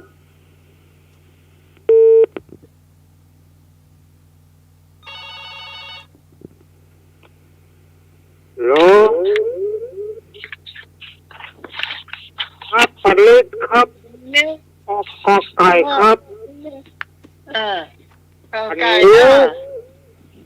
ขันหู เจ้า ครับ ไอ้เนื่องตอบกอไก่เนาะ ครับกอไก่ครับขันทักปริตขันหู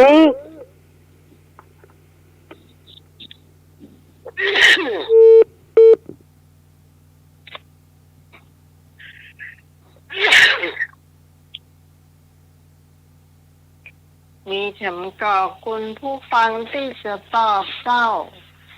บอกเข้ามาเนอะ จะมีคำแปลให้ตัวเนาะเฉลยแล้วจะมีคำแปลให้ตัวเนาะ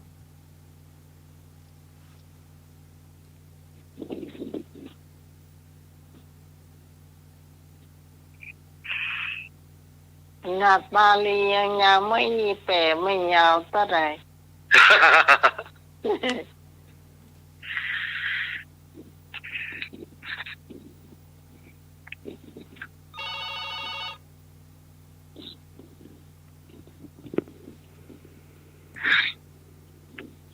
เจ้า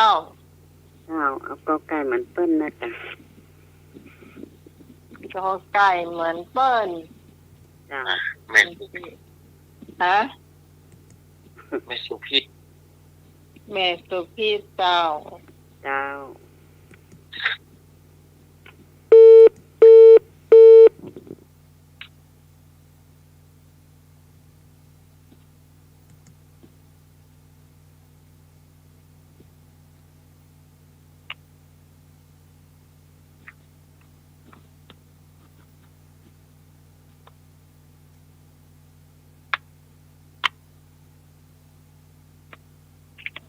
เดี๋ยวแล้วนี่ก็จะเป็นช่วงของการเล่านิทานของสำเน็จเอารักนะเจ้า จ้าน้องไหม เจ้าไม่นวล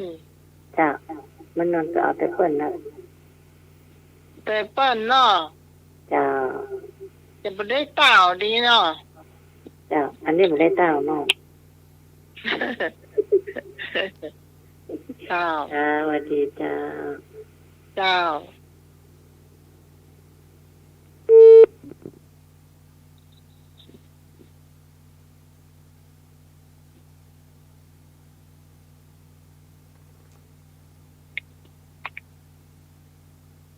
เข็มก็คุณผู้ฟัง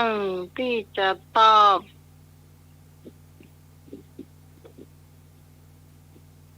ขอเข้ามาเจ้า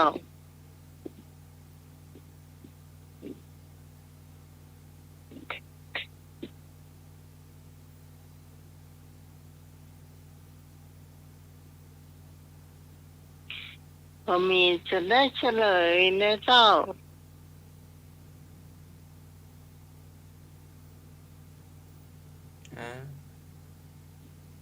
เฉลย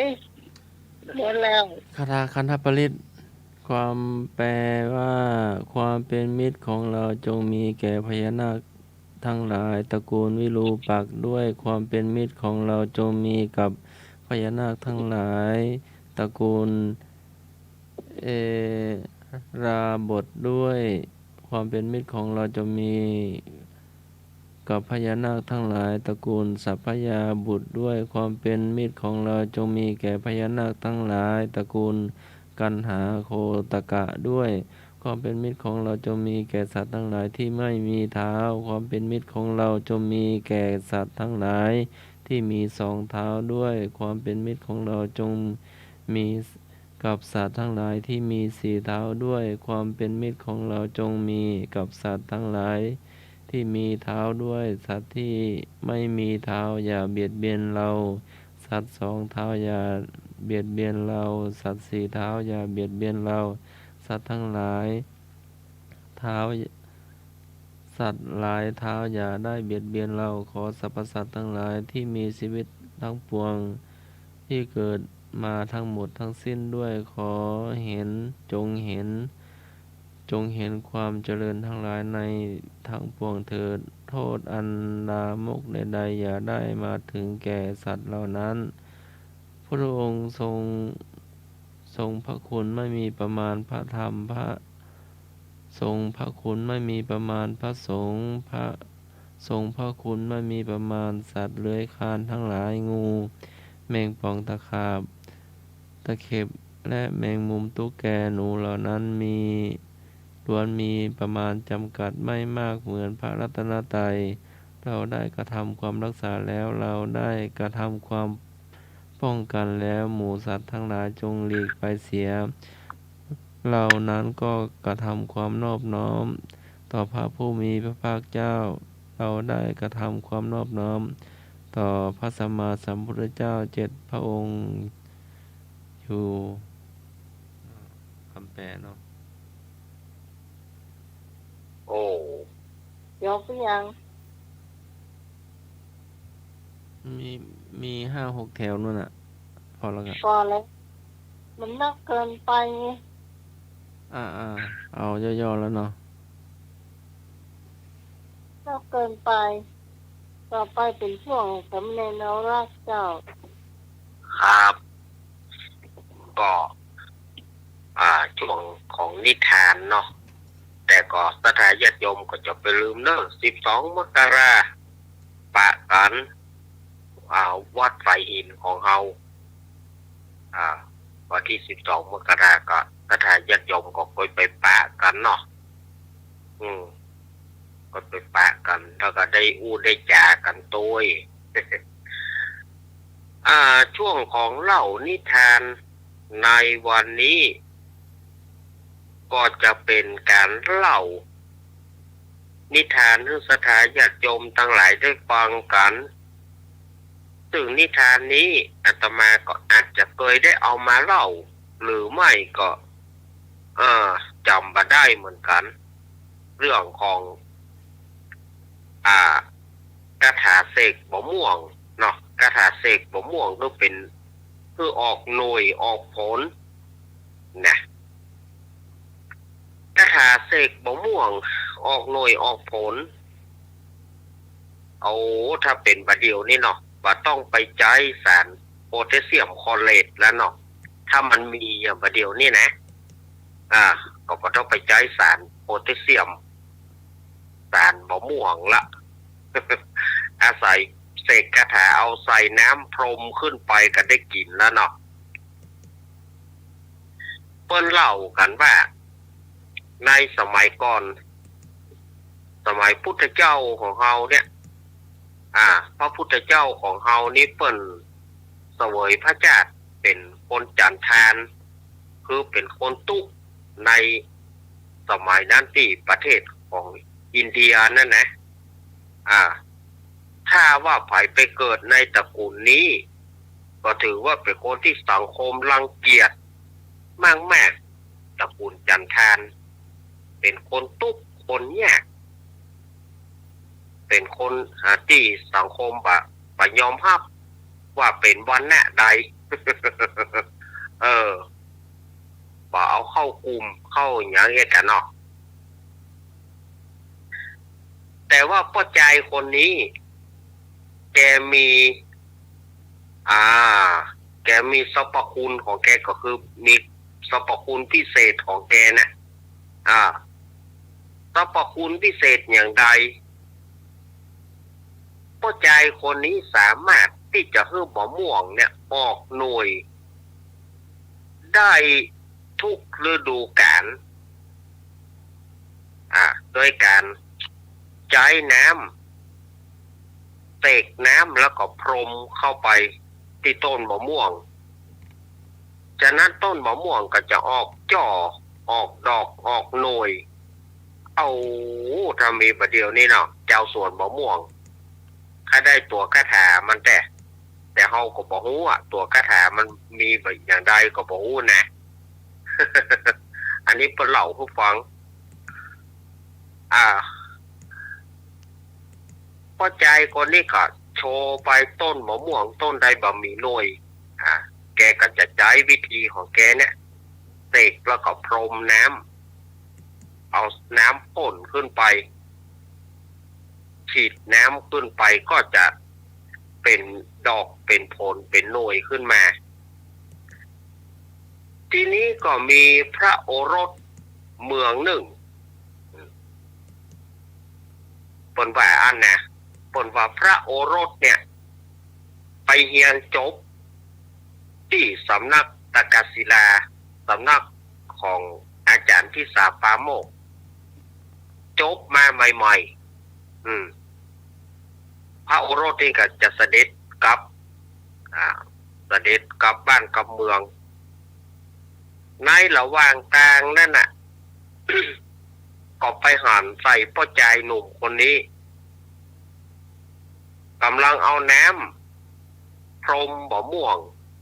แล้วทันใดนั้นบ่ม่วงก็เกิดเป็นดอกเป็นหน่วยขึ้นมา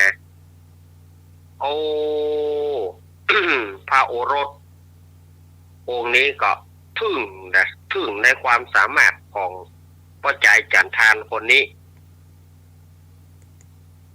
ก็เลยฮื้อเบี้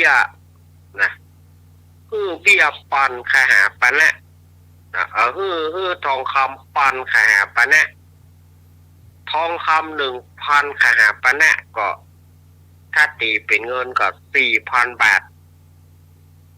4,000 บาทเพื่อขอเฮียนเอาจะขอเฮียนเอากระถาพรมน้ำขึ้นต้นมะม่วงเนี่ยแต่ว่าพ่อใจจันทานคนนี้ก็บอกว่าข้าพเจ้าเนี่ยเป็นคนจันทานเป็นคนที่สังคมรังเกียจพระองค์จะเอาไปเนี่ยข้าพเจ้าว่าประสมควรพระองค์ไปเรียนที่ไหนมาก็ขอให้ใจวิชาอันนั้นก็ก็ต้องมาเอาของข้าพเจ้าเพราะข้าพเจ้านี่เป็นคนที่บ่มีผายอมรับมันจะเสียแต่ว่าพระโอรสองค์นี้ก็บอกว่าบ่เป็นหยังอาจารย์นี่หรออาจารย์เขาขอลดตัวมาเป็นลูกศิษย์ของท่านเถอะเพราะเขาถึงในความสามารถของท่านสามารถเสกน้ำแล้วพรมขึ้นไปกับมะม่วงก็กลายเป็นออกจ่อออกดอกออกหน่วยมาเขาขอนับถือท่านเป็นอาจารย์อาจารย์สอนให้เขาเตอะส่วนว่าพ่อใจจันทานคนนี้ก็บอกว่าเขาไม่อยากจะสอนถ้าสอนแล้วท่านเอาไปผิดเวลาที่มีคนถามหรอก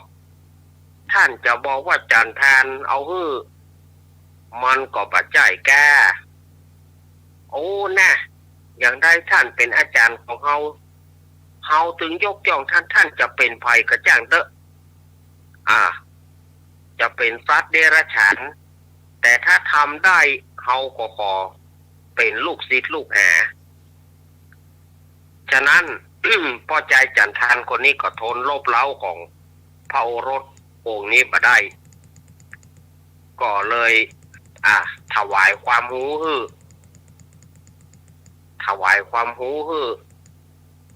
แล้วก็สั่งว่าถ้าสิทธิ์คิดล้างครูเมื่อใดมนต์อันนี้จะเสื่อมทันทีพ่อใจจันทานคนนี้บอกว่าอย่างนั้นโอ้บ่ฮื้อได้เสื่อมแล้วอาจารย์ผมบ่ฮื้อมันได้เสื่อมถึงแม้อาจารย์จะเป็นจันทานอย่าได้กระจ้างเป็นคนที่สังคมรังเกียจอย่าได้กระจ้างผมเนี่ยจะนับถือไปตลอด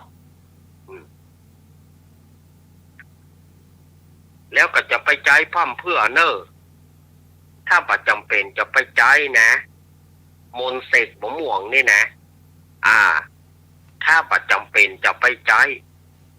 ครับอาจารย์นี่แล้วก็ พระโอรสองค์นี้ก็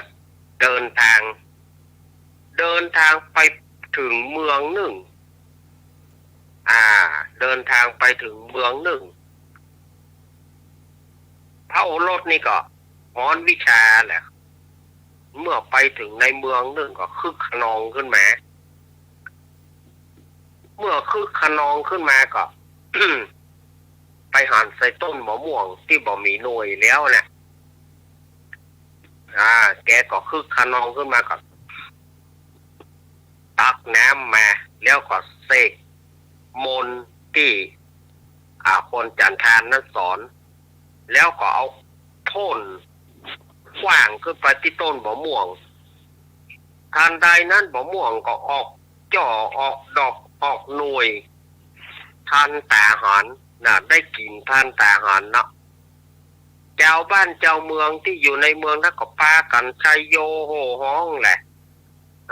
ชัยโยโห่ฮ้องว้าวพระโอรสนี่เปิ้นไป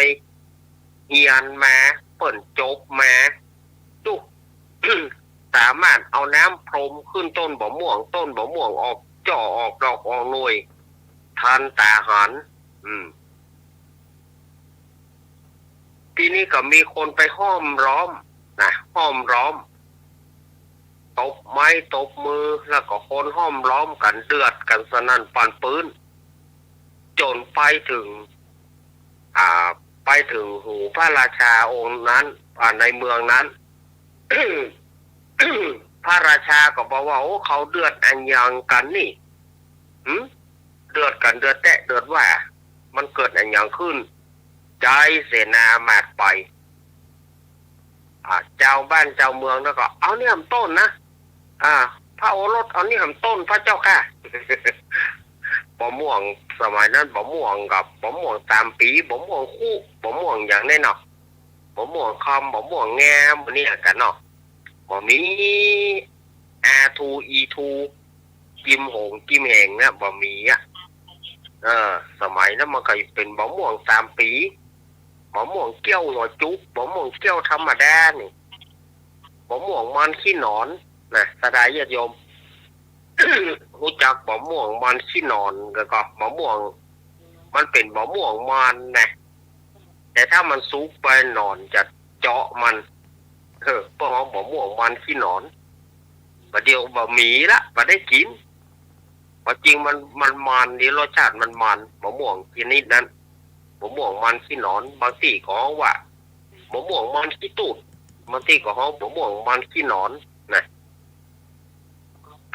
ทีนี้ก็ อามาตย์ก็ไปถามเขาก็บอกว่าพระโอรสเพิ่นจบมาใหม่เปิ้นฮ้อนวิชาอีกเนาะเปิ้นก็เลยคึกขนองทำต้นมะม่วงเพื่อได้ออกดอกออกหน่วยมาแต่นะอามาตย์ก็ไปทูลพระราชาก็บอกว่าอ่านจงไปฮ้องพระโอรสองค์นั้นมานี่มาเข้าเฝ้าเขาก็ไปเจิญพระโอรสองค์นั้นน่ะเข้าเฝ้าพระราชาก็ถามว่า ำได้แต่กะได้พระเจ้าค่ะได้ก็ต้นมะม่วงในวังเนี่ยต้นมะม่วงในวังเนี่ยมีกี่ต้นท่านจงไปพรมแต่เอาไว้เกิงหนึ่งเอาไว้เนี่ยสมมติมันมีอยู่50 ต้นเนาะก็ฮือเสกฮือทำฮือมันออกดอกออกหน่วย25 ต้นเนี่ยถ้ามันมี100ก็แบ่งกับคนเกิงคน50พระโอรสองค์นั้นก็ไปทำตามที่ว่านะเสกน้ำแล้วก็พรมขึ้นไปกับมะม่วงก็ออกดอกออกหน่วยมาเขาก็ป้ากันเก็บถวายพระราชาพระราชาได้เสวยมะม่วงก็รู้สึกว่าติดอกติดใจพระราชาก็ถามว่า วิชานี้ท่านไปเรียนจากตักกศิลามาหรือ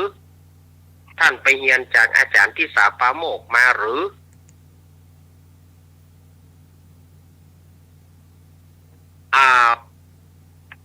ส่วนพระโอรสองค์นั้นก็ขั้นจะบอกความจริงไปว่าไปเรียนจากคนจันทาน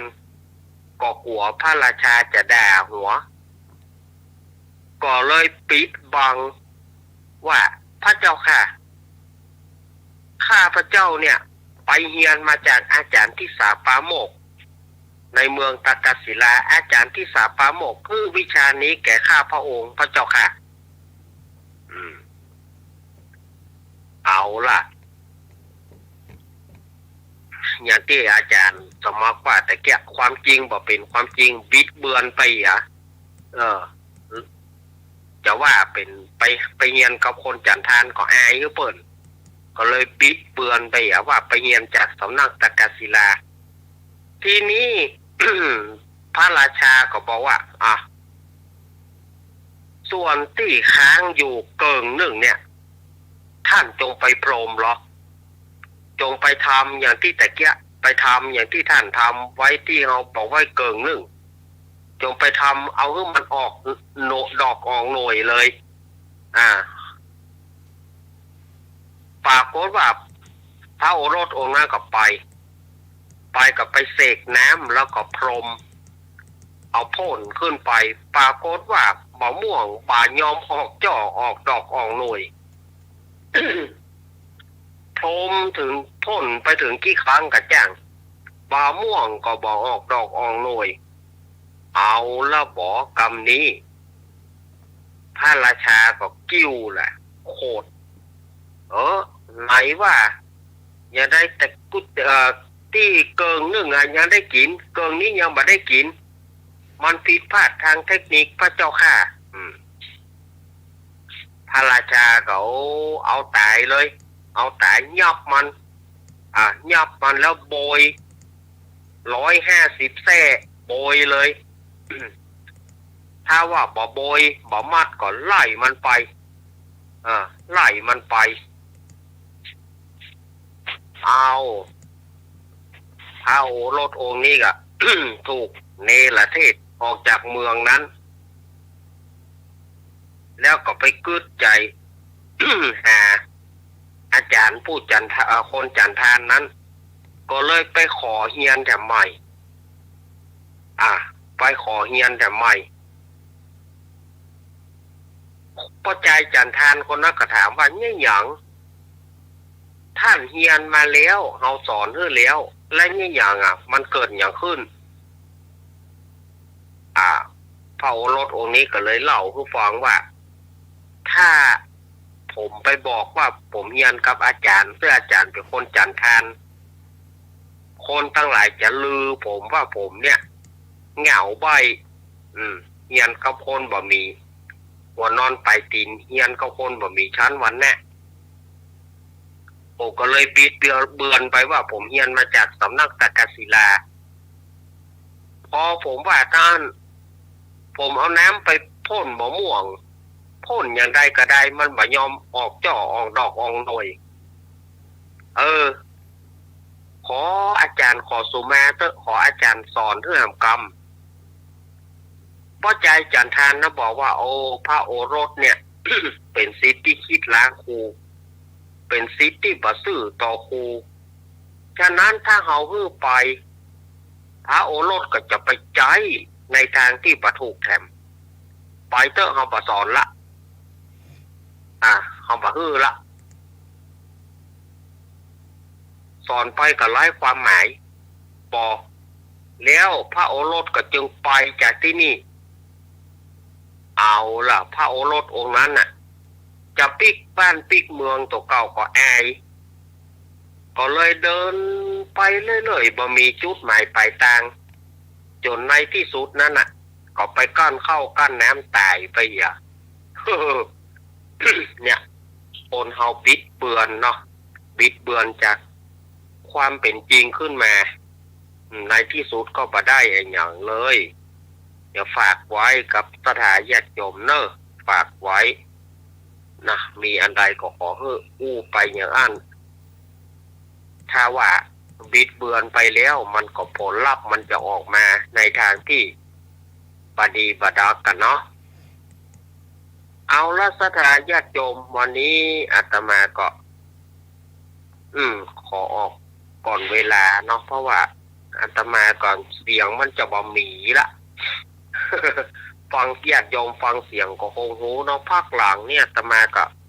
สุขภาพร่างกายอาตมาก็แย่ขนาดวันนี้ก็รู้สึกเพลียเหมือนกันแต่ก็ขอได้มาเล่านิทานขอได้มีส่วนร่วมเกินเวลากันยังดีอาตมาก็พอใจละเนาะเดี๋ยวก่อนถามหน่อยก่อนว่าไปฉีดวัคซีนโควิดก่อนพอฉีดกะตามเข็มมีผลเจ้ามีผลฉีดมาละตามเข็มแม่นปีมันจริงๆอ่ะนะแม้แต่คนที่เป็นหมอเนี่ยเปิ้นก็ยังโอ้เลยว่าเปิ้นบ่เคยเป็นที่ร่างกายเคยแข็งแรงเนาะเคยเดิน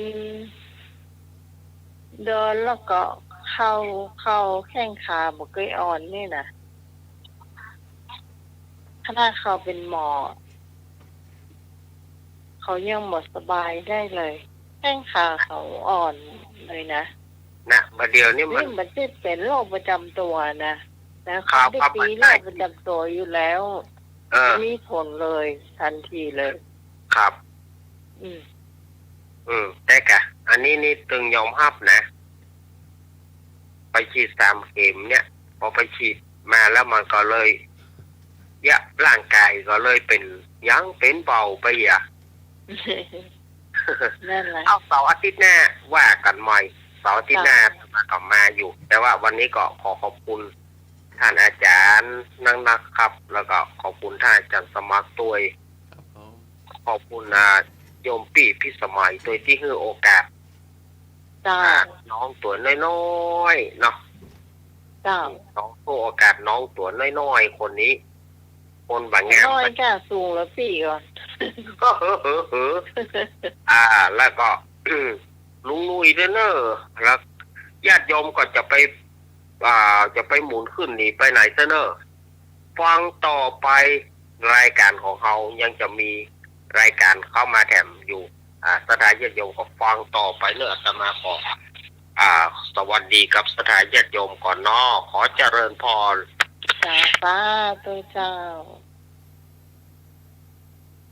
าลองไปฮับไอ้หน่วยพอเหรอรุดก็ได้ไอ้หน่วยพี่พรพี่กรเจ้าวันนี้พี่พรต้องทำกับข้าวเนอะแต่ว่าไม่ได้ทำสักกรรม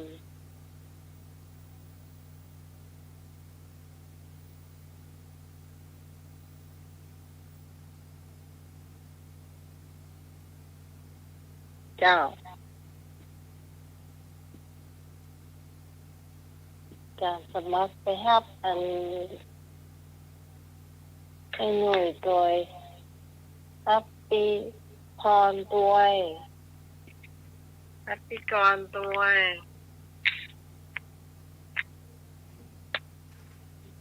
วันนี้มีกรรมมาเก่าหรือเปล่ากรรมมาเก่าตัวทำกับข้าวตัวชั่วโมงสุดท้าย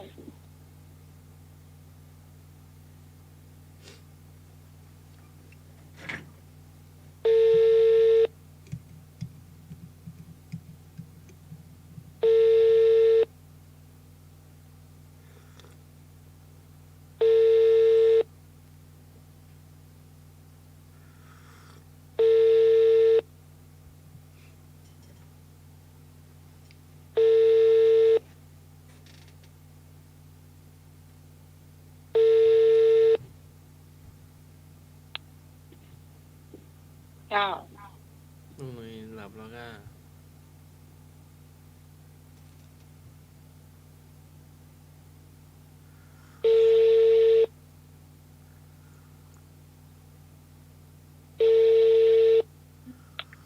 เจ้ากราบพระศาเจ้า ลุงหนุ่ยหลับแล้วก็มารับสายนะ อันนี้ทำกับข้าวกันหน่อย จ้าแม่นจ้าแต่ว่าบัดได้ทำเนาะ จ้า ประกำเนาะครับไปก่อนให้หนุ่ยหายแซบไปไหนหู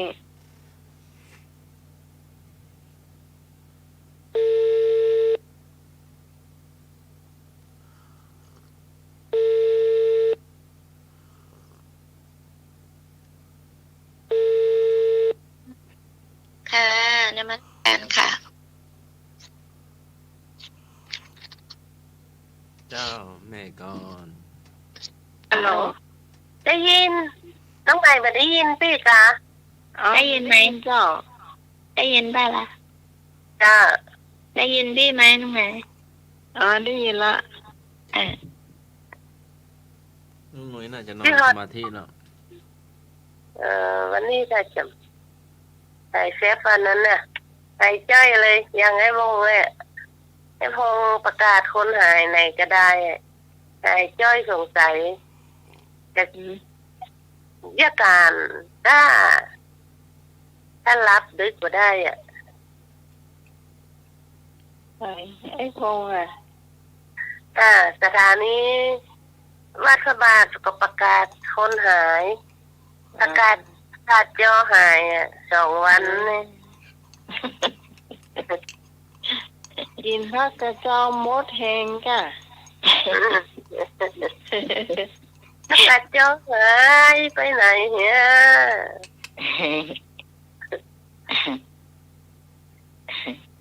จ้าวันนี้มีเมนูพิเศษนะเจ้าน้องไหม เจ้า เมนูที่ว่าเป็นว่าลำคนที่มักแมงดาเนี่ยนะกินน้ำพริกนี้ได้เป็นน้ำพริกผิวมะกรูดเจ้าน้ำพริกผิวมะกรูดที่เนี่ยหอมดำรับรองอร่อยเนี่ยเพิ่นบอกว่าอันนะแล้วที่จะลองพอยนะว่าอีนะสูตรนี้จะเป็นสูตรเด็ดเหรอคนที่กินแมงดากินแมงดาบ่ได้ใช้สูตรนี้ได้เพิ่นว่าอันนะน้ำพริกเนาะเจ้าก็มีพริกหนุ่มเนาะสัก5 เม็ดเจ้าเอาไปกีไปเผาเนาะไปพิงไฟเหลือใส่เตาอบไร้น้ำมันนั่นเราเตาทอดไร้น้ำมันก็ได้เจ้าได้ผู้หญิงชอบเจ้าแบบไม่ได้ดังไปเนาะเสียใส่เตาทอดไร้น้ำมันนั่นนะที่ก็ล้างพริกเนาะประมาณ5 เม็ดเจ้าแล้วก็หอมแดงเจ้าหอมแดงสักหลายหน่อยก็ได้เจ้าสัก5-6 หัวเนาะเจ้าแล้วก็กระเทียมเอาก็หอมแดงกับอันนี้จ้ะแล้วกันเอาปิ้งเนาะเอาเผาอันนี้สุกแล้วเขาก็มาแกะเปลือกนะเจ้าเอาพริกหนุ่มนี่มาแกะเปลือกออกแล้วใส่โคกไปเลยเจ้าแล้วก็หอมแดงก็มกแล้วก็เอาแกะเปลือกเหมือนกันนะ ใส่โคกตำพร้อมเดียวกันน้ำพริกน้ำพริกต้มกับหอมแดงตำละเอียดเสร็จแล้วเราก็ได้หมูกรูดมาหนึ่งหน่วยเราก็ขูดเอามันจะเอาที่เขียวๆนะถ้าขาวๆสีต้องเอาผิวหมูกรูดนี่ประมาณสักหน่อยหนึ่งจะ1 ช้อนชาน้อยเดียวจะใส่ไปถึงขั้นโคลกตำกันนะจ๊ะตำรวมกันนั่นเลยจะรวมกับหอมกับพริกตำมันเลยนี่ละเอียดหน่อยจะตำมันนี่แล้วก็ปรุงด้วยเกลือตีน้อยเกลือป่นน้อยเจ้าตำแล้วก็เสร็จแล้วก็ใส่ถ้วยเคียงมันก็จะมีอย่างมีผักลวกกันเนาะมีผักกาดจ้อนกามะทั่วกามะแตงน้อยกาเนี่ยอันนึงเอาโลดไปกันท่านจะแล้วก็ขึ้นใส่ถ้วย แล้วก็ที่ล้ำที่สุดคือเอาปลาแดดเดียวเจ้าปลาแดดเดียวคือมี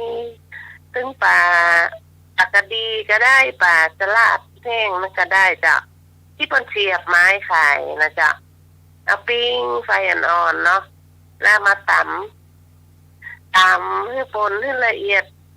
จิ้มกับน้ำพริกเนี่ยน้ำพริกผิวบกูดนี่นะเจ้าสุดยอดก็เคยเตะแต่เพิ่นว่าอันนะเจ้าจบก็บอกวิสูเขาบอกว่าจะฮูกใจลองจะกำลองนี่หอมคนที่กินแมงดาได้นะเอาอันเนี้ยไอ้ว่าอันว่านะ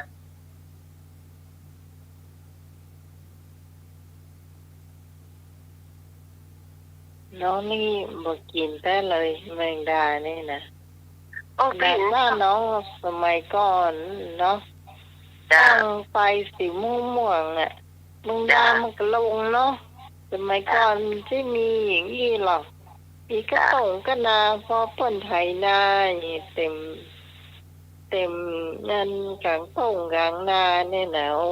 แมงดามันลงที่หิดแมงจรนี่เนาะ จ้าแมงดามาหา เปิ้น ไป ไถนาน้องตั้งไฟสีม่วงๆน่ะ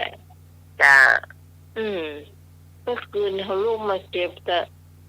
เอาข้องมาตัวมันอย่างมันนักสมัยก่อนเนาะ จ้าเมื่อก่อนนักแมงอ่ะ นักแต่นะถ้าบ้านน้องมันติดกลางต่งอย่า จ้า ติดกลางต่งมันถึงมาลงแล้วโลก จ้าแมงดาตัวน้อยๆเนี่ยแมงดาปูนะอันเขี้ยวขนาดเลยน้องไหม มากินสักเดือบ้านน้องตรงบ้านน่ะมากินเลย จ้าโตล พ่อตรงแม่ก็มากินเจ้า ำตั้งเก้า เนี่ย นะ ถ้าพ่อถ้าแม่มากินเฮาก็เลยมากินเนี่ย ใช่ ซึ่งย่าเฮากินเนาะ ได้แต่ละตั้งอย่างที่อันนี้นะอันอาจอมมันอ่ะแม่ก็ไม่เคยกินยังเคยกินก็เลยมาเคยกินเนี่ยค่ะ แต่ถ้าอย่างปลาจอมนี่กินกับพ่อแม่เปิ้นทำอยู่เจ้า อ่า น้องเนี่ยเป็นคนตกอันสามปลาซิวน้อยๆปลาซิวเปิ้นเอามาปลาซิวข้าวตอกนั่นน่ะ จะซื้อข้าวจ้า เจ้ามันจะเฮากำมาได้นะเฮาถูกเล่าก็ตักเอาน่ะมันน้อยนะเจ้า เวลาจ้า วันนี้มีกำมะเก้าก็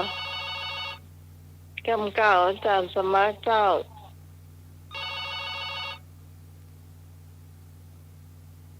กำมะเก้ามีว่า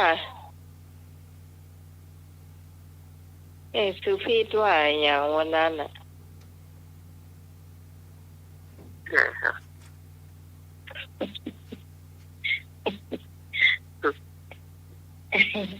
ก่อนนั่นน่ะพี่กรณ์ได้กำเก่ามาเจ้า ใช่ไหมกำมือเก่าอันนี้จะเป็นปักเป็นแปก ปิ้นปอกปิ้นแป๊ก ก็เหมือนคุณว่า ต่างครับแมงดาน่ะเอามาพิงไฟกะพิงไฟต่ำน้ำพริกโอ้ล้ำขนาดผมมักขนาดเลยครับเนาะครับผมมักขนาดเลยครับ น้ำพริกแมงดาครับนมัสการครับเจริญพร ปักบอกกินเตอร์ปัก สมัครหนูหวายใจหรอมือมือหรอ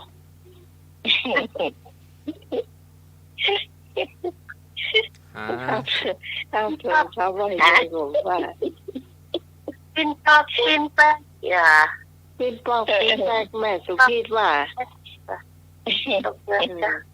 เพื่อนถามวันนั้นว่าทำไมไปอู้กันเนี่ยปินปอกปินแป๊กนี่นะหมายความว่าใหญ่หรออู้ไหนนี่หน้าตะกะมันก็หน้ามือหลังมือก็เหมือนเดียวกันนะเหมือนกับคนเท่าป่าปิ้งนะบอแม่น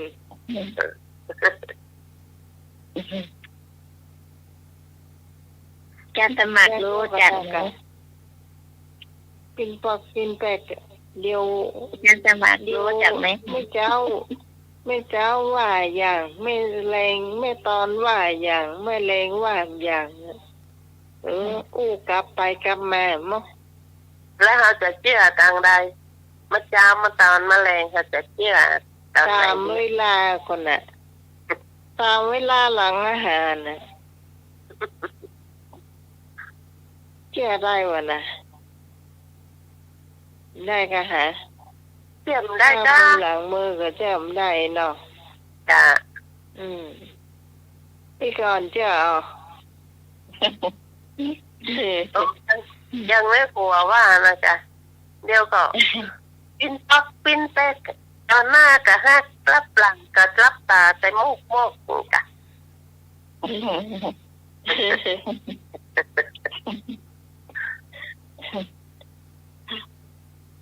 ชาวบ้านไม่มี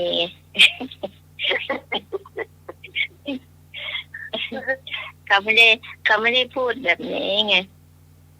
เขาก็จะพูดว่าหน้าไหว้หลังเราเอียถ้าเป็นภาษากลางก็ประมาณนั้นเนาะหน้าไหว้หลังเราพูดจาเชื่อถือไม่ได้หน้าไหว้หลังหลอกตากู้แต่ใจในบ่ตามกำมู่เอางามน้ำใสสวยหน้าเอีย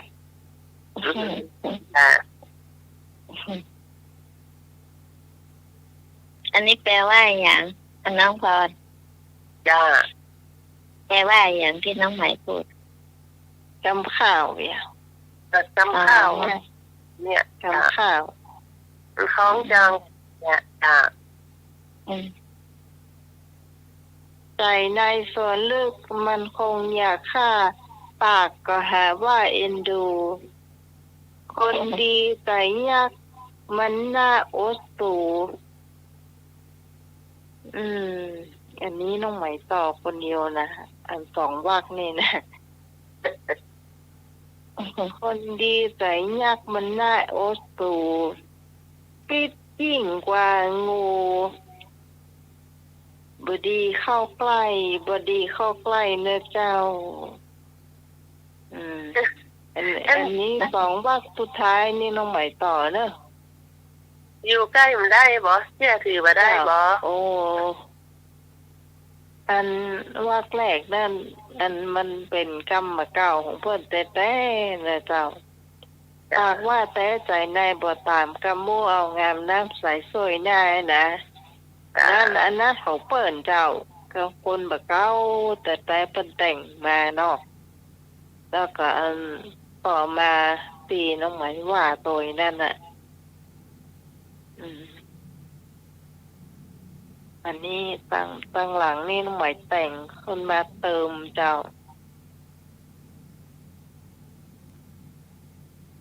ชอบไปเติมเพื่อนเนี้ยม่วนดีหรอแต่ละมันติดกรรมเดียวกับอันนี้ก็ จับปะลี่เนี่ยนะน้องไหน ฮะ เป็นคำเดียวกับจับปะลี่นะก็กินปัก แม่นเจ้าซับตะลี่ซับปะลี่ปิ้นพวกปิ้นแป๊กไก่ย่านนะ เออ โอ้ในบ่มีห้านนะกะ จ้า มันต่างคนก็ต่างว่าเขากันเนี่ยเนาะคนนี้เชื่อถือบ่ได้คนนั่นก็เชื่อถือบ่ได้ไปโต้ใส่กันเนี่ยเนาะ จ้า บางทีก็มันก็ป้อๆกันนั่นนะ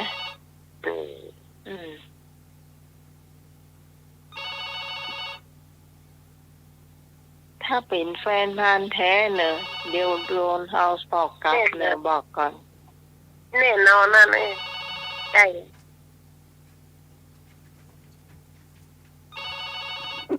ได้ครับเนาะครบบ่ได้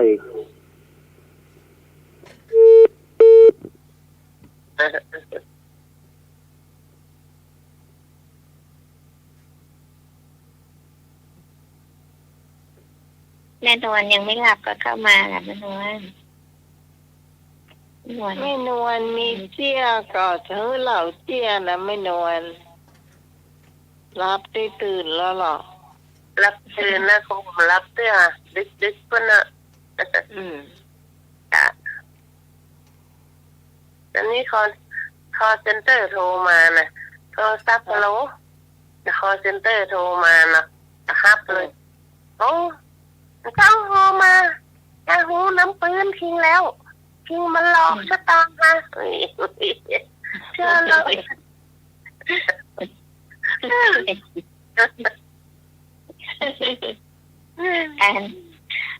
อันที่ก่อนให้อันน้องที่ทำงานหัวหน้างานให้เราตั้งให้น้องโต้งตั้งให้เนาะแล้ววันนี้มันมีเข้ามาสายนึงแหละคุณพ่อมันเบอร์หน้ามันเป็น080ท้ายมันลง62เนาะมันก็จะขึ้นเลยว่ามิจฉาชีพ ให้เขาตั้งให้เขาตั้งให้มันขึ้นแต่แล้วก็อันปกติแต่ว่าก็มีเรื่องอะไรวันหยุดใครก็จะโทรมาเนาะมันขึ้นเลยแหละพี่กรก็ไอ้นั่นไว้เลยสกัดมันไว้เลยของ AIS เนาะวิธีสกัดก็คือกดดอกจัน731ดอกจัน1สี่เหลี่ยมโทรออกเนี่ยมันต้องมีมันต้องใหม่3เครื่องปิดด้วยตัวเองเลยเจ้าแต่ก่อนก็เลื่อนไปแล้วมันก็ปิดเนี่ยเนาะตัดสายแล้วก่อนก็ลบนั่นออกเพราะว่าให้เขาตั้งเนี่ยเวลาโทรมามันก็จะขึ้นเลยจะต้องปิดอย่างเดียวแล้วไม่ต้องรับเขาไม่ต้องรับข้อความอย่างก็จ้างเตอะอย่างคุณผู้ฟังบางคนข้อความเข้ามากับบ่ฮู้หรือว่าไปเสี่ยงตาไหนได้เจ้าเสี่ยงนะวัน5 บาทก็เนอะถ้าบอกปิดไอ้ตัวนี้ไว้นะจะเสี่ยงวันละ5 บาทก่อนเอาอ่านก็จ้างมาอ่านก็จ้างเจ้า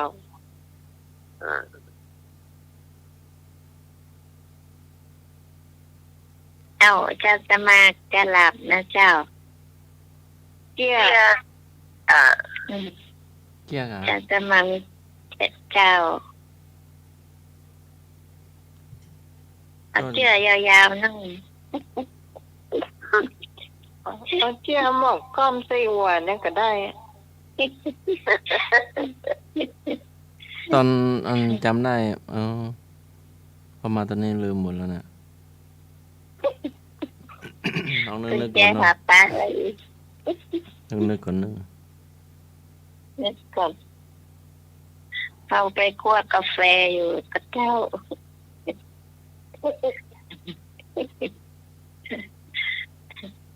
ดังไฟต้มน้ำอยู่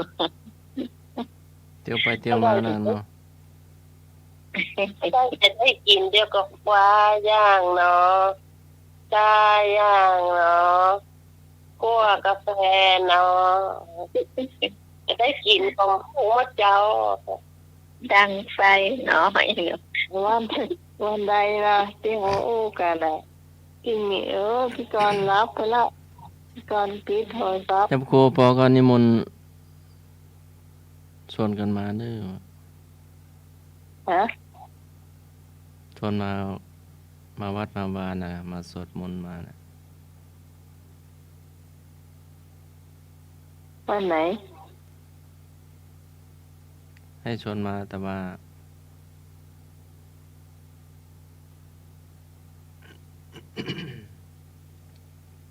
เป็นอย่างเนาะมาวันหลังก็ได้ณวันนั้นน่ะฮอดปานะมากันนักเนาะเลยชวนกันมานัก อ๋อไปถึงปีหน้ามุ่นเลยกะ ๆก็ปีหน้า ก็ ตัว มัน แล้ว จั ก็ ง มาวันพระตัวเหนือมาวันพระใหญ่พระน้อยให้ เดือนเมษาแล้วก็จะ ข้าวพรรษาเนี่ย อ๋อหมายถึงช่วงภาษานี่เอี่ย พรรษา ฉันมานอนวัด จะเตรียมสถานวัดสายหินท่านกะที่วัดดอนตาลนี่เพิ่นเฉพาะวันศีลวันพระวันพระ นอนวัดกัน เพิ่นจะหยุดเนาะทำบิณฑบาตบางคนไปทำบุญที่วัด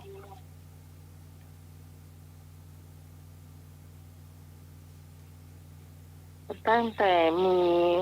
พระครูวิจัยชรนันทวัฒน์มาอยู่เนี่ยก็มีทุกวันศีลน่ะ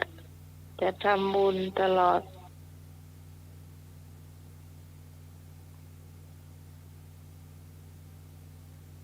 พระจุงเจ้ามากันนักนึงเนาะ นัก ทั้ แต่ งทางมหาลัยตัวทั้งศรัทธาชาวบ้านตัว ที่เป็นชักชวนคนรุ่นใหม่ที่วัดอ่ะเนาะ จ้ะ เออ มาน้องสำลายศาลาก็เต็ม ตอนเช้าพ่อออกไปทานข้าว แล้วก่อนใส่บาตรศาลาก็เต็มวิหารก็เต็ม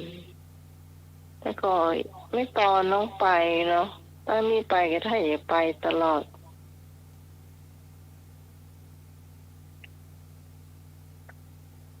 ข้าพรรษานี่ตึงขาดแต่สมัย จ้ะ ในวัดตันพระเองนะ จริงๆแล้วเมื่อก่อนน้องก็บ่ได้ขาดเนาะ จะ มันได้ขาดถ้าหาขาดไปเมื่อที่เรามีปัญหากับวัดดอนปันอันนี้ผมบอกตามสื่อแล้วแต่ว่าเขาก็ถามเหมือนกันตั้งขึ้นมากับบาไปกับไปตะวานี่ ไปแล้วประทับใจเนาะไปว่าแต่ เจ้าเหมือนกันแล้วก็มีสถาตังบ้านเพิ่งเนาะบ้านเพิ่งไม่แต่งเปิ่นก็มา อ๋อ เป็นโลกดีเหมือนกันดังฟังเพิกซ้ายเป็นสถาตังบ้านเพิ่งก็หล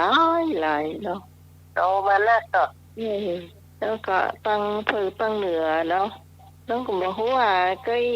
แถวหนึ่งพุ่ตั้งไว้กี่ตัวน้องนั่งแถวหน้าสุดเลยนะ จะ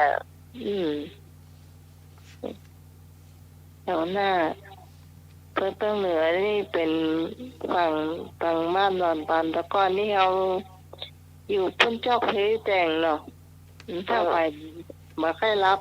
มันก็บ่ค่อยมีเก้าอี้เนาะเก้าอี้ก็จะมีแถวข้างๆกับแปลงเนี่ยกะถ้าเพิ่นหรือคนเฒ่าแก่เพิ่นนั่งอย่างนั้นเนาะแต่ว่าเรานั่งก็ตะวายอย่างนั้น แต่พ่อแม่ได้เขาคนหนังตะกลางปุ๊บเนี่ยแต่เดี๋ยวนี้เพิ่นจัดเป็นเก้าอี้หมดเลยมีแค่ได้นั่งพื้นแล้วน้องไหว เจ้ามามีเนี่ยเจ้าเพราะเก้าอี้เพิ่นก็ซื้อหมดเลยเนาะ จ้ะ ซื้อหมดเลย แต่เฮาก่อนแปลกใจที่ว่าคนสมัยเดี๋ยวนี้เข้าวัดจึงเป็นคนหนุ่มนักเนอะ ดี ใช่ไหม นะ สมัยน้องสมัยก่อนนะ จ้ะ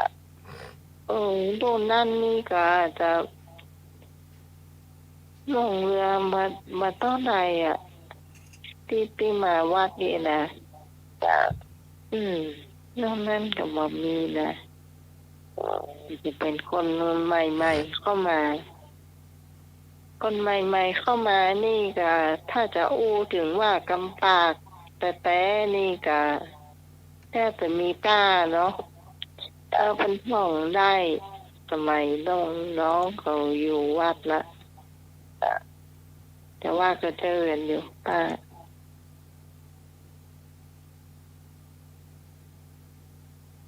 ดีกับที่เขาได้เฮียนน่ะถ้าเขาไม่ได้เฮียนเขาเฮียนไหนอยู่ตรงหน้าซ้ำเนี่ย แล้วการสวดบารมี30 ตันนั่นก็สวดเหมือนครูบาศรีวิชัยสวดนะเหมือนให้สวดเหมือนวัดเจดลินนะ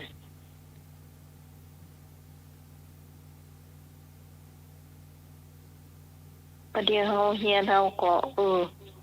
ได้อยู่ไปได้อยู่อยากะ จ้ะ แค่สลับตัวมาได้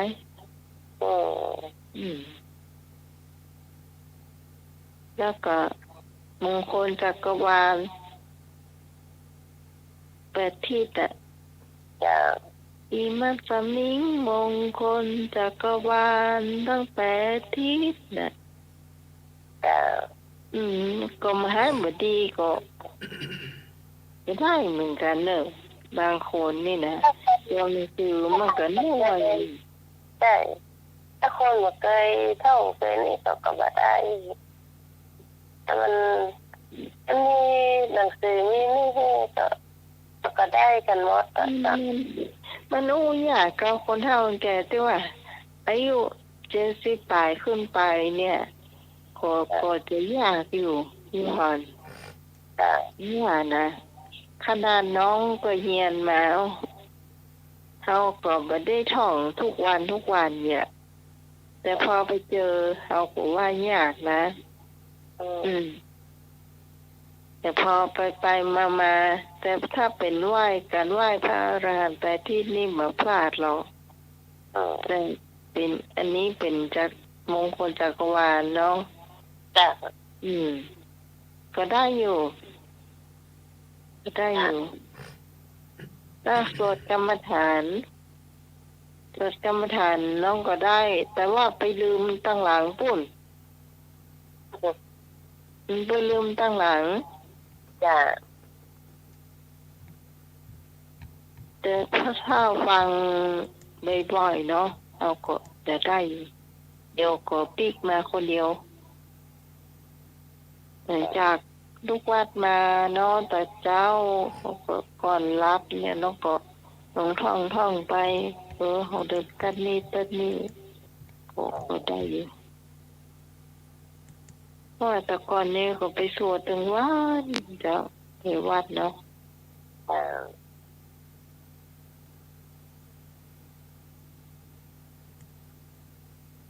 ต้องกำมันเก่าได้กำเดียวมีก็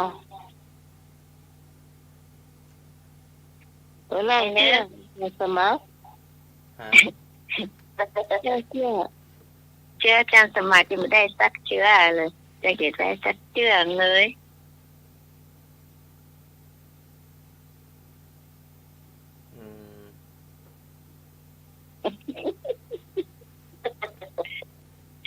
เราไปคั่วกาแฟลืมไปแล้วอ่ะ ท่าน ได้อยู่ วิ่งมา ได้อยู่ เอาวิ่งมาเอาเข้าพรรษาว่ะ ฮะ บาโลก็ผมผ้าให้ตัวอยู่เข้าพรรษา แล้วนะ ผมผ้าเข้าพรรษา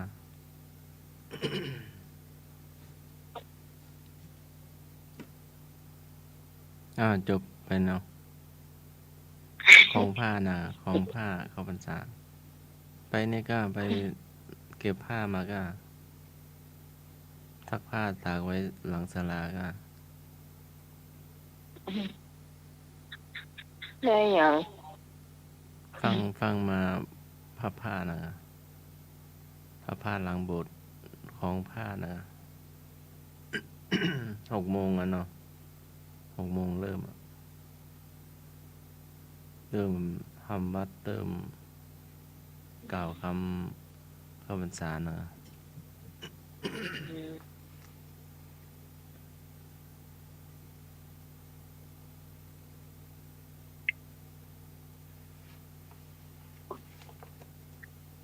จบไป2 เรื่อง 2 เรื่องล่ะใช่ว่า2 ก้อมเลยเนาะ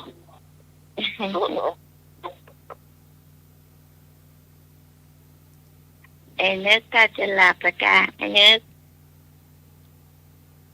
ไอ้นึกเป็นอย่างโทรมาเนอะไอ้นึกเนอะ กลับไปแล้วก็ขาดเย็นนี่ หลับแล้วก็นี่ก็วันนี้ มาหลับ เล่า ก็คือมัน พี่กรน้องเคยจะเล่าเที่ยนคนพี่มิ่งอะจ้า เจ้าเล่าเลย มีลุงคนหนึ่งเนาะต้นไปปฏิบัติธรรมเพราะนะไปแล้วปฏิบัติไปปฏิบัติมาว่าเรานี่ความโกรธสมมติเราเป็นคนที่โกรธเนาะเดี๋ยวนี้ต้องโกรธละถ้าเป็นคนติ่มโกรธแล้วก็เขียนป้ายว่าไม่โมโหกำลังเขียนให้ละอ่อนน้อยเอวมาตาเขียนป้ายอย่างน่ะขี้โมโหไม่โมโหละอ่อนคนนั้นก็เตียวไปเนี่ยเลี้ยวแป้มคนละมาถามเขียนป้ายยังอ่ะไม่โมโหกูก็ว่าเองนะจ๊ะเขียนป้ายไม่โมโหแม่ตามคนแม่มาตาเขียนป้ายยังน่ะไม่โมโหร้อนนู้นนี่นะยัง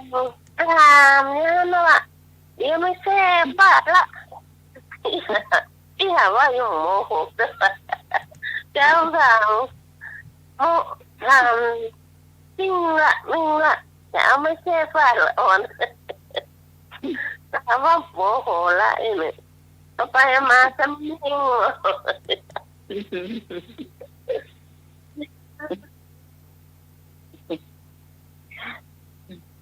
เดี๋ยวจะเป็นไอ้นั้นหนึ่งอันทำหลวงพ่อพระพยอมแปลว่าโกรธคือโง่โมโหคือบ้าไม่โกรธไม่โง่ไม่โมโหไม่บ้า ไม่โกรธดีกว่าไม่บ้าไม่โง่ นั่นแหละแล้วก็ อันนี้ถ้าคนเคยเห็นเคยได้ยินก็จะเนี่ยเปิ้นไปซื้อที่จะเอามาที่วัดได้อย่างไงไม่รู้นะแล้วก็ทีนี้มันมีโฉนดซ้อนโฉนดอ่ะแล้วเขาก็ฟ้องกันหลวงพ่อพยอมแพ้ว่ะท่านก็เลยไปตั้งไอ้นั้นอ่ะเป็นรูปหมาน่ะเจดีย์เหมือนเจดีย์หมาตั้งเจดีย์ขึ้นมาไม่รู้ว่าตั้งมาเพราะอะไรจะเปรียบเทียบคนที่โกงหรือว่ายังไงก็ไม่รู้นะแต่ก็แปลกทำไมโฉนดมันซ้อนโฉนดได้แล้วเวลาฟ้องขึ้นมาท พันแท้อะเมื่อก่อนเนี่ย เคยได้ยินข่าว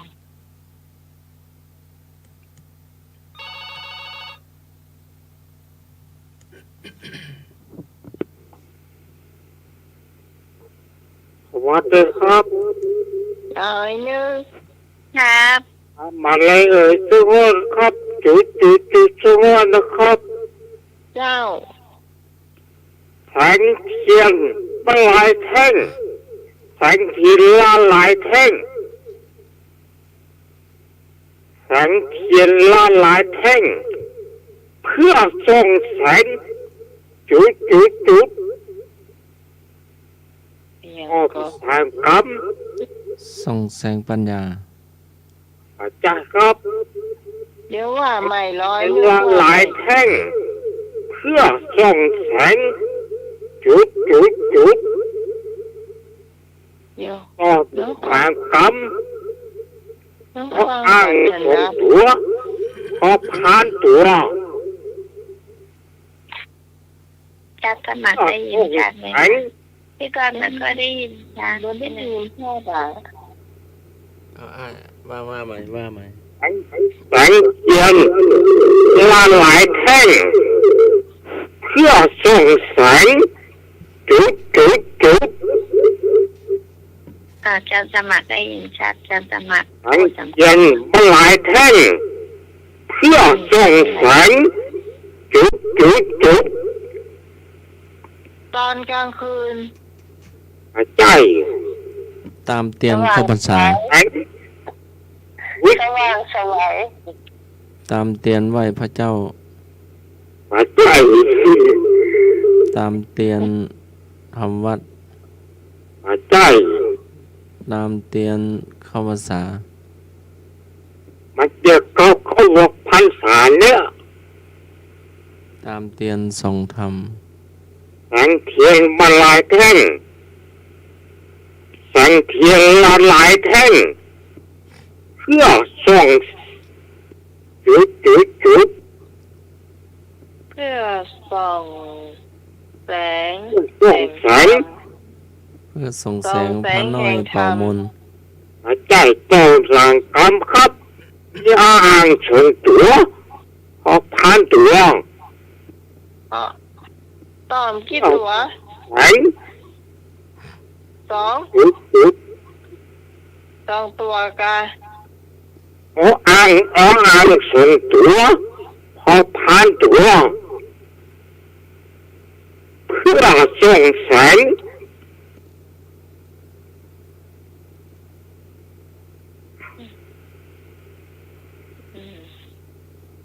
ฉันนะนึกไม่ออกอ่ะไอ้ แสงเทียนละหลายแท่งเพื่อส่องแสงจุดต้องตามกรรม ต้อมสามกรรม ครับอ้างส่งตัวพอผ่านตัว ต่อให้หน่อยกันมันสั้น เพื่อส่องแสง มัน จุด โอ้เปลี่ยนก็จะ โอ้นะฮะ ช่วงเข้าษา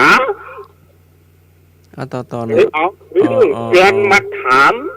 พอพาน อ้างส่งตัวพอผ่านตัว เอาเติมให้หน่อยก็เติมสักหน่อยเอาอ่างแค่2 ตัวนั่นนะ อ้างส่งตัว มีแหม พอ ก่อ ผ่านตัว มีที่สาม มีทำกรรมเพื่อส่องแสงจุด ออกพรรษา ไม่ใช่เจ๊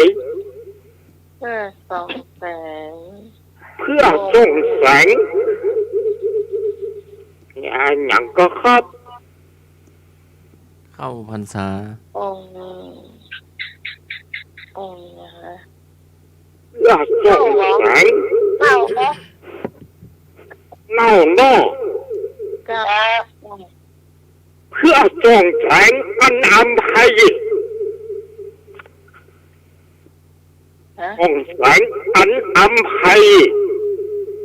อ๋อ อันไทย แสงอันอัมภัย ส่องแสง สั่ง อันอัมภัย โอ้ ใจแล้วจ้ะ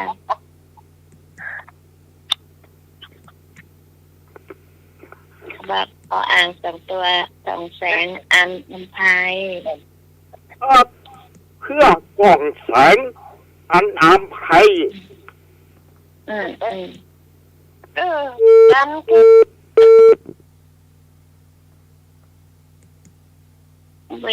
ไม่เคยได้ยินนะ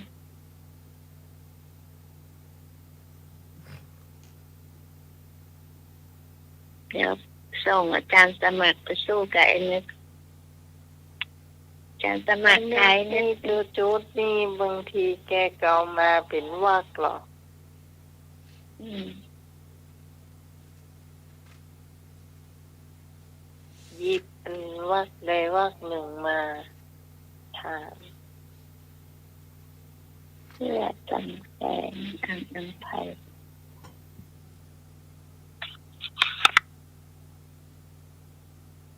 อันหยัง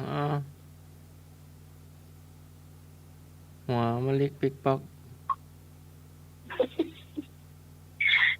ห่อมะลิติ๊กป๊อกหรือหัวมะลิติ๊กป๊อกขนมจ๊อก หัวปิก หัวห ลิ อก ม ป๊อกล็อกหัวหอ หัว ม หอม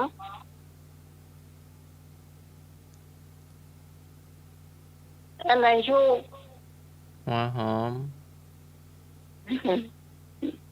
ตอนเล่นลิกติ๊กตัก หัวมะลิติ๊กจ๊อก หัวหอมถ้าถูกก็แปลว่าถูกอ่ะ จะปีเฉยๆอ่ะ ถูกละอาจารย์ว่าถูก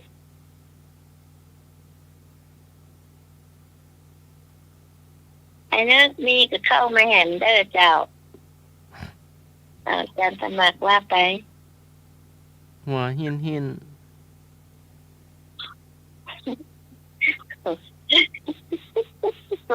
หัวยินยินนี่เพิ่งโกนใหม่จ้ะ นั่นเป็นอะไรหัวหินหิน หัวหินหิน วันนั้นได้ยินที่ไหนน้องก็ตายน่ะหัวยังล้นๆอีก มีใครตอบได้ หัวตุลุงเอง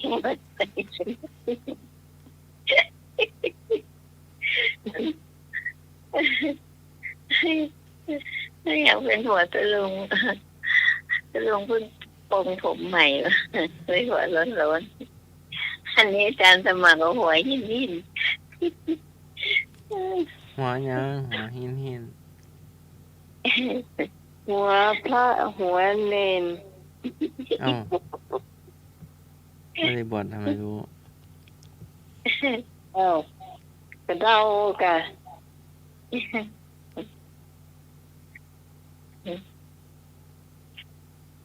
ผมออกมาน้อยเดียว อันหยังหัวหนัก หัวหนักคือหัวช่าง หัวตาช่างมันเป็นยังไงอ่ะ ใช่ มันเป็น หัว ยังไง ตาช่างเลย เมื่อก่อนเบิ้นใจ เอ่อมัน กิโลเป็นตันเลยเหรอ ตากิโลละมันมีห้อยออกมา อันนี้เป็น ยาวๆแล้วจะก็ เป็น ด้วย เป็นก้านเลยเจ้า ค่ะ ตัน เป็นเป็นหัวหนักหัวหนักคือหัวช่าง อืม อืม เอ้าหัวเปิ้นขาย หัวตุ้ยเป็นนั่งต่อเลยตะกี้หัวนั่นคือหัวช่างเนาะหัวตุ้ยเป็นนั่งหัวอย่าง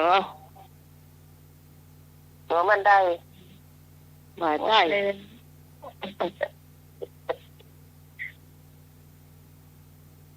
นั่ง แต่ทางบ้านพี่ก็แต่ว่าเรียกนั่งหัวเรือเอีย หัวเรือถูกหัวตุ้ยเป็นนั่งหัวเรือ จ้ะ หัวไปตั้งเหนือ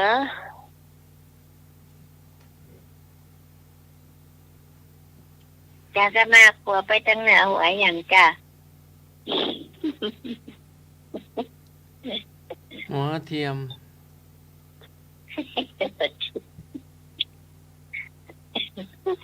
แล้วแม่ใหม่จะบอกว่าบาดใกล้อีกแล้ว หัวไปตั้งเหนือหัวกาบหัวที่เปิ้นปาด หัวเปิ้นขายเนาะหัวเปิ้นขาย หัวที่เป็นปาดกับหัวปักกาด ใช่หัวที่เปิ้นปาดเดี๋ยวมันจะมีกรรมของจองต่อไปเรื่อย เอาน้องพรบอลว่า ๆหัวที่เปิ้นปาดไอ้เนาะเราต้องเขียนหน่อยเวลาเขากินอ่ะมันเจ็บหัวม่วงเลย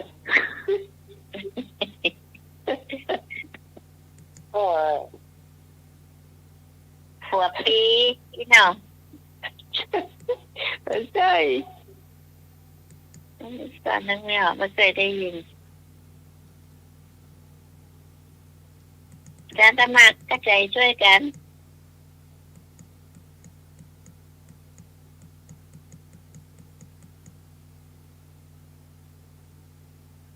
อะไร หัว นะ ที่เปิ้นปาด หัว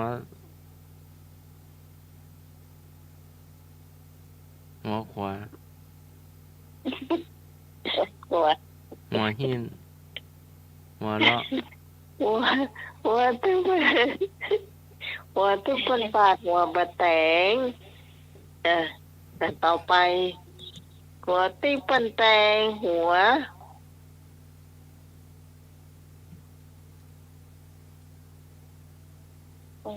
อันนี้เคยได้ยินแต่นึกไม่ออก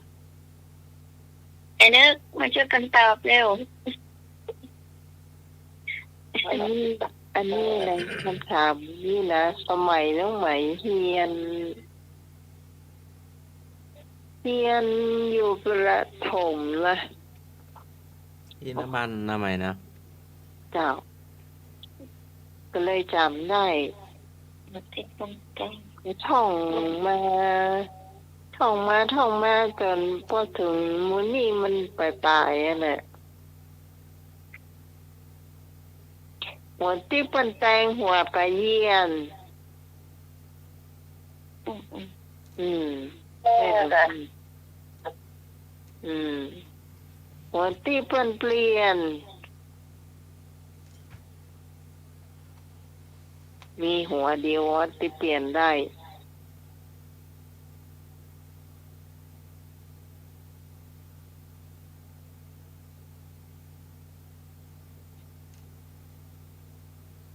นึกไม่ออก หัวที่เปิ้นเปลี่ยนหัวโคกหัวตำโคก เปลี่ยนได้เหรอ ได้จ้ะ โอ้ กำมันหินไปเขาก็ซื้ออันใหม่มาเปลี่ยนอ่ะ หลวงพี่ยังขึ้นจะเปล่า แล้วก็อันสุดท้ายเนาะที่เขาจะถามกันนี่นะหัวพกดังบกหัวอย่าง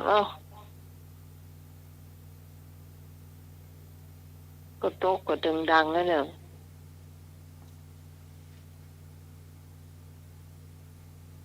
โอ้ช่วงนี้เขาเล่นเงินเท่า ปฐม หัวโตกดังบกหัวอย่าง หัวปี หัวใจช่วงนี้เขาเล่นกันนะ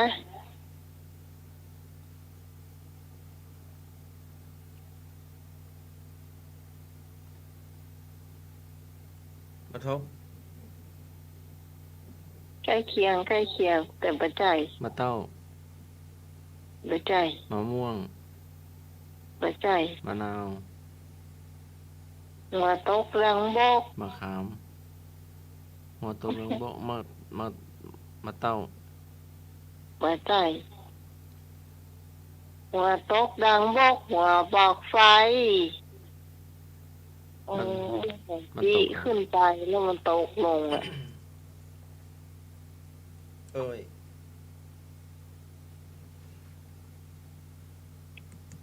อันเนี้ยมันตึกปีเนี้ยแต่มันเริ่มจริงๆมันเริ่มตั้งแต่ทุกปีคุ้มเนี่ยดูทุกปีคุ้มมาคือทุกปีเครือไปรอทุกปีปอตะเกนนี่ดูโอ้โหยาวแยกไปเลยจนถึงเพี้ยนะเวลาไอ้พงถามมาเราน้องจำได้หมดถ้าทุกตอบอันพูดถามมาโอ้พ่อยังถึงจำได้เฮาก็จำมาตั้งแต่สมัยเฮาได้น้อยๆเอง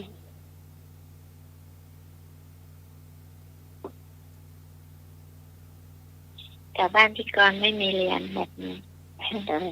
นี่มันเป็นกรรมตัวกรรมตอบออกมาแล้วมันคล้องจองกันตัวเองเนาะ จ้ะทำของจอง กรรมคล้องจองกันไปเรื่อยๆเขาคนใหญ่พูดก็จ้างถามเพื่อเอาไปคิดตัวแล้วเราถามตัวยากาศ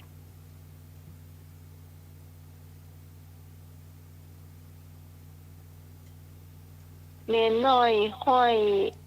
บนต้นไม้เนาะ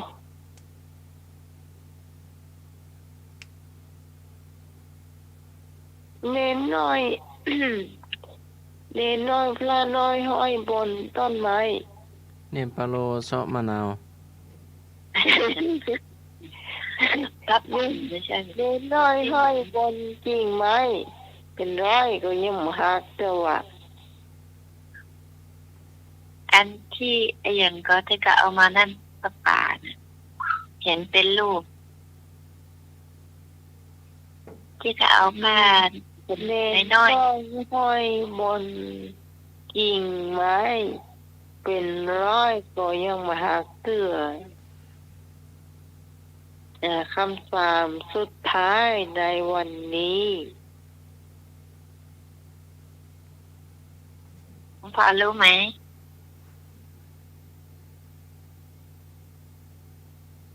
น้องพอหลุดไปแล้วก้า มันรู้เจ้าตั้งอยู่ น้องหมายถามรู้ไหม มันเคยได้ยินนะแต่เราไม่ได้เอามา ก็แบบ พี่สูพี่แป้สุกนั่นแหละพี่แป้สุกแต่มันผ้าน้อยผ้าเนนน่ะมันห้อยกิ่งไม้ลมโลดนะโอ้บ้านน้องใหม่มาเดียวนี่ซ้ำแพ้จ้ะที่ใต้ขี้นกที่ใต้ขี้หนูน่ะเจ้าแม่ซ้ำเป็นแกงโฮใส่พริกน้อยๆเข้าไปเจอ3 แก้วน้ำตาบออก มันก็ เดี๋ยวน้องหมายเดี๋ยวถามอาจารย์สมัครแถวบ้านอาจารย์สมัครจะมีก่อน ตอนเด็กนุ่งขาวตอนสาวนุ่งเขียวพอแก่แล้วก็นุ่งสีแดงบ้านอาจารย์สมัครมีก่อนอาจารย์สมัครแต่บ้านมีไหมจ๊ะ ทิกข้าวโพด มีอยู่น้อง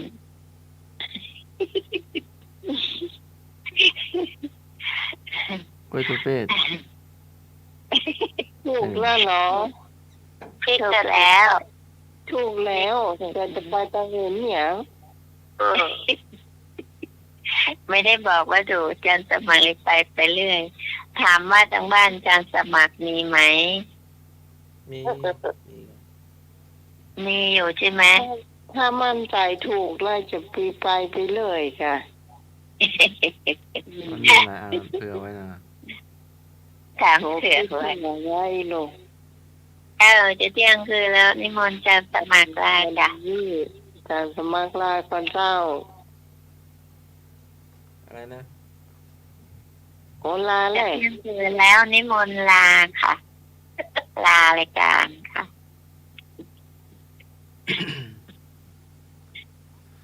ก็ว่าอยู่ต่อ นี่สัมมะกรนังเสยโยไข้ควรก่อนแล้วจึงทำดีกว่าค่ำคืนนี้ก็กราบนมัสการและขอเจริญพรไว้ประสวดมนต์แผ่เมตตาจ้า ค่ะ ขอบคุณนี้ขอบคุณคุณผู้ฟังที่ฟังรายการเท่าจนจบรายการนะเจ้า ขอบคุณพระครูสมุวิศววรกิจโตผู้อำนวยการสถานี ผู้ควบคุมเสียงเลือกเพลงคุณผู้ฟังได้ฟังตัวขอบคุณพระครูอาจารย์สมัครยานศิโลนะเจ้า ขอบคุณพี่พรขอบคุณพี่กรณ์ขอบคุณไอ้หน่วยอยู่ในหน่วยใหญ่แซ่ไปไหนหมูสลบลำหูตาจากสลบสลายเป็นลำหูตาขอสำหรับข้าเจ้าที่จะใหม่ตุลีโอดอนชาวบ้านดอนตันตำบลเมืองแก้วอำเภอแม่ริมจังหวัดเชียงใหม่เราจะมาพบปะกันเทมใหม่เจ้าเสาร์อาทิตย์หน้า3 ทุ่มถึงเที่ยงคืนเจ้า อันเขาจะเลิกก่อนก็ไม่ได้นะแม่เขาว่าโอ้เท่านี้มันเลิกเจ้าอยู่อะเขาแล้วบอกว่าไปนอนเด็กแล้วเขาเลิกเจ้าว่าเขาอย่ามาเลิกเจ้าได้ สวัสดีแม่เชื่อนะจ้าพวกหนูของง่วงนอนพวกหนูก็จะไปนอนกันแล้วจ้า เจ้าโอ้ถึงเวลา ข แล้ อบ ว คุณน้องไหมจ้าขอบคุณน้องพรจ้า เจ้าสำหรับวันนี้ นมัสการจะสมัครค่ะ ทุกคนขอบคุณทุกท่านที่ฟังจนจบรายการสำหรับวันนี้ลาตรีสวัสดิ์กับทุกคนไปก่อนสวัสดีเจ้า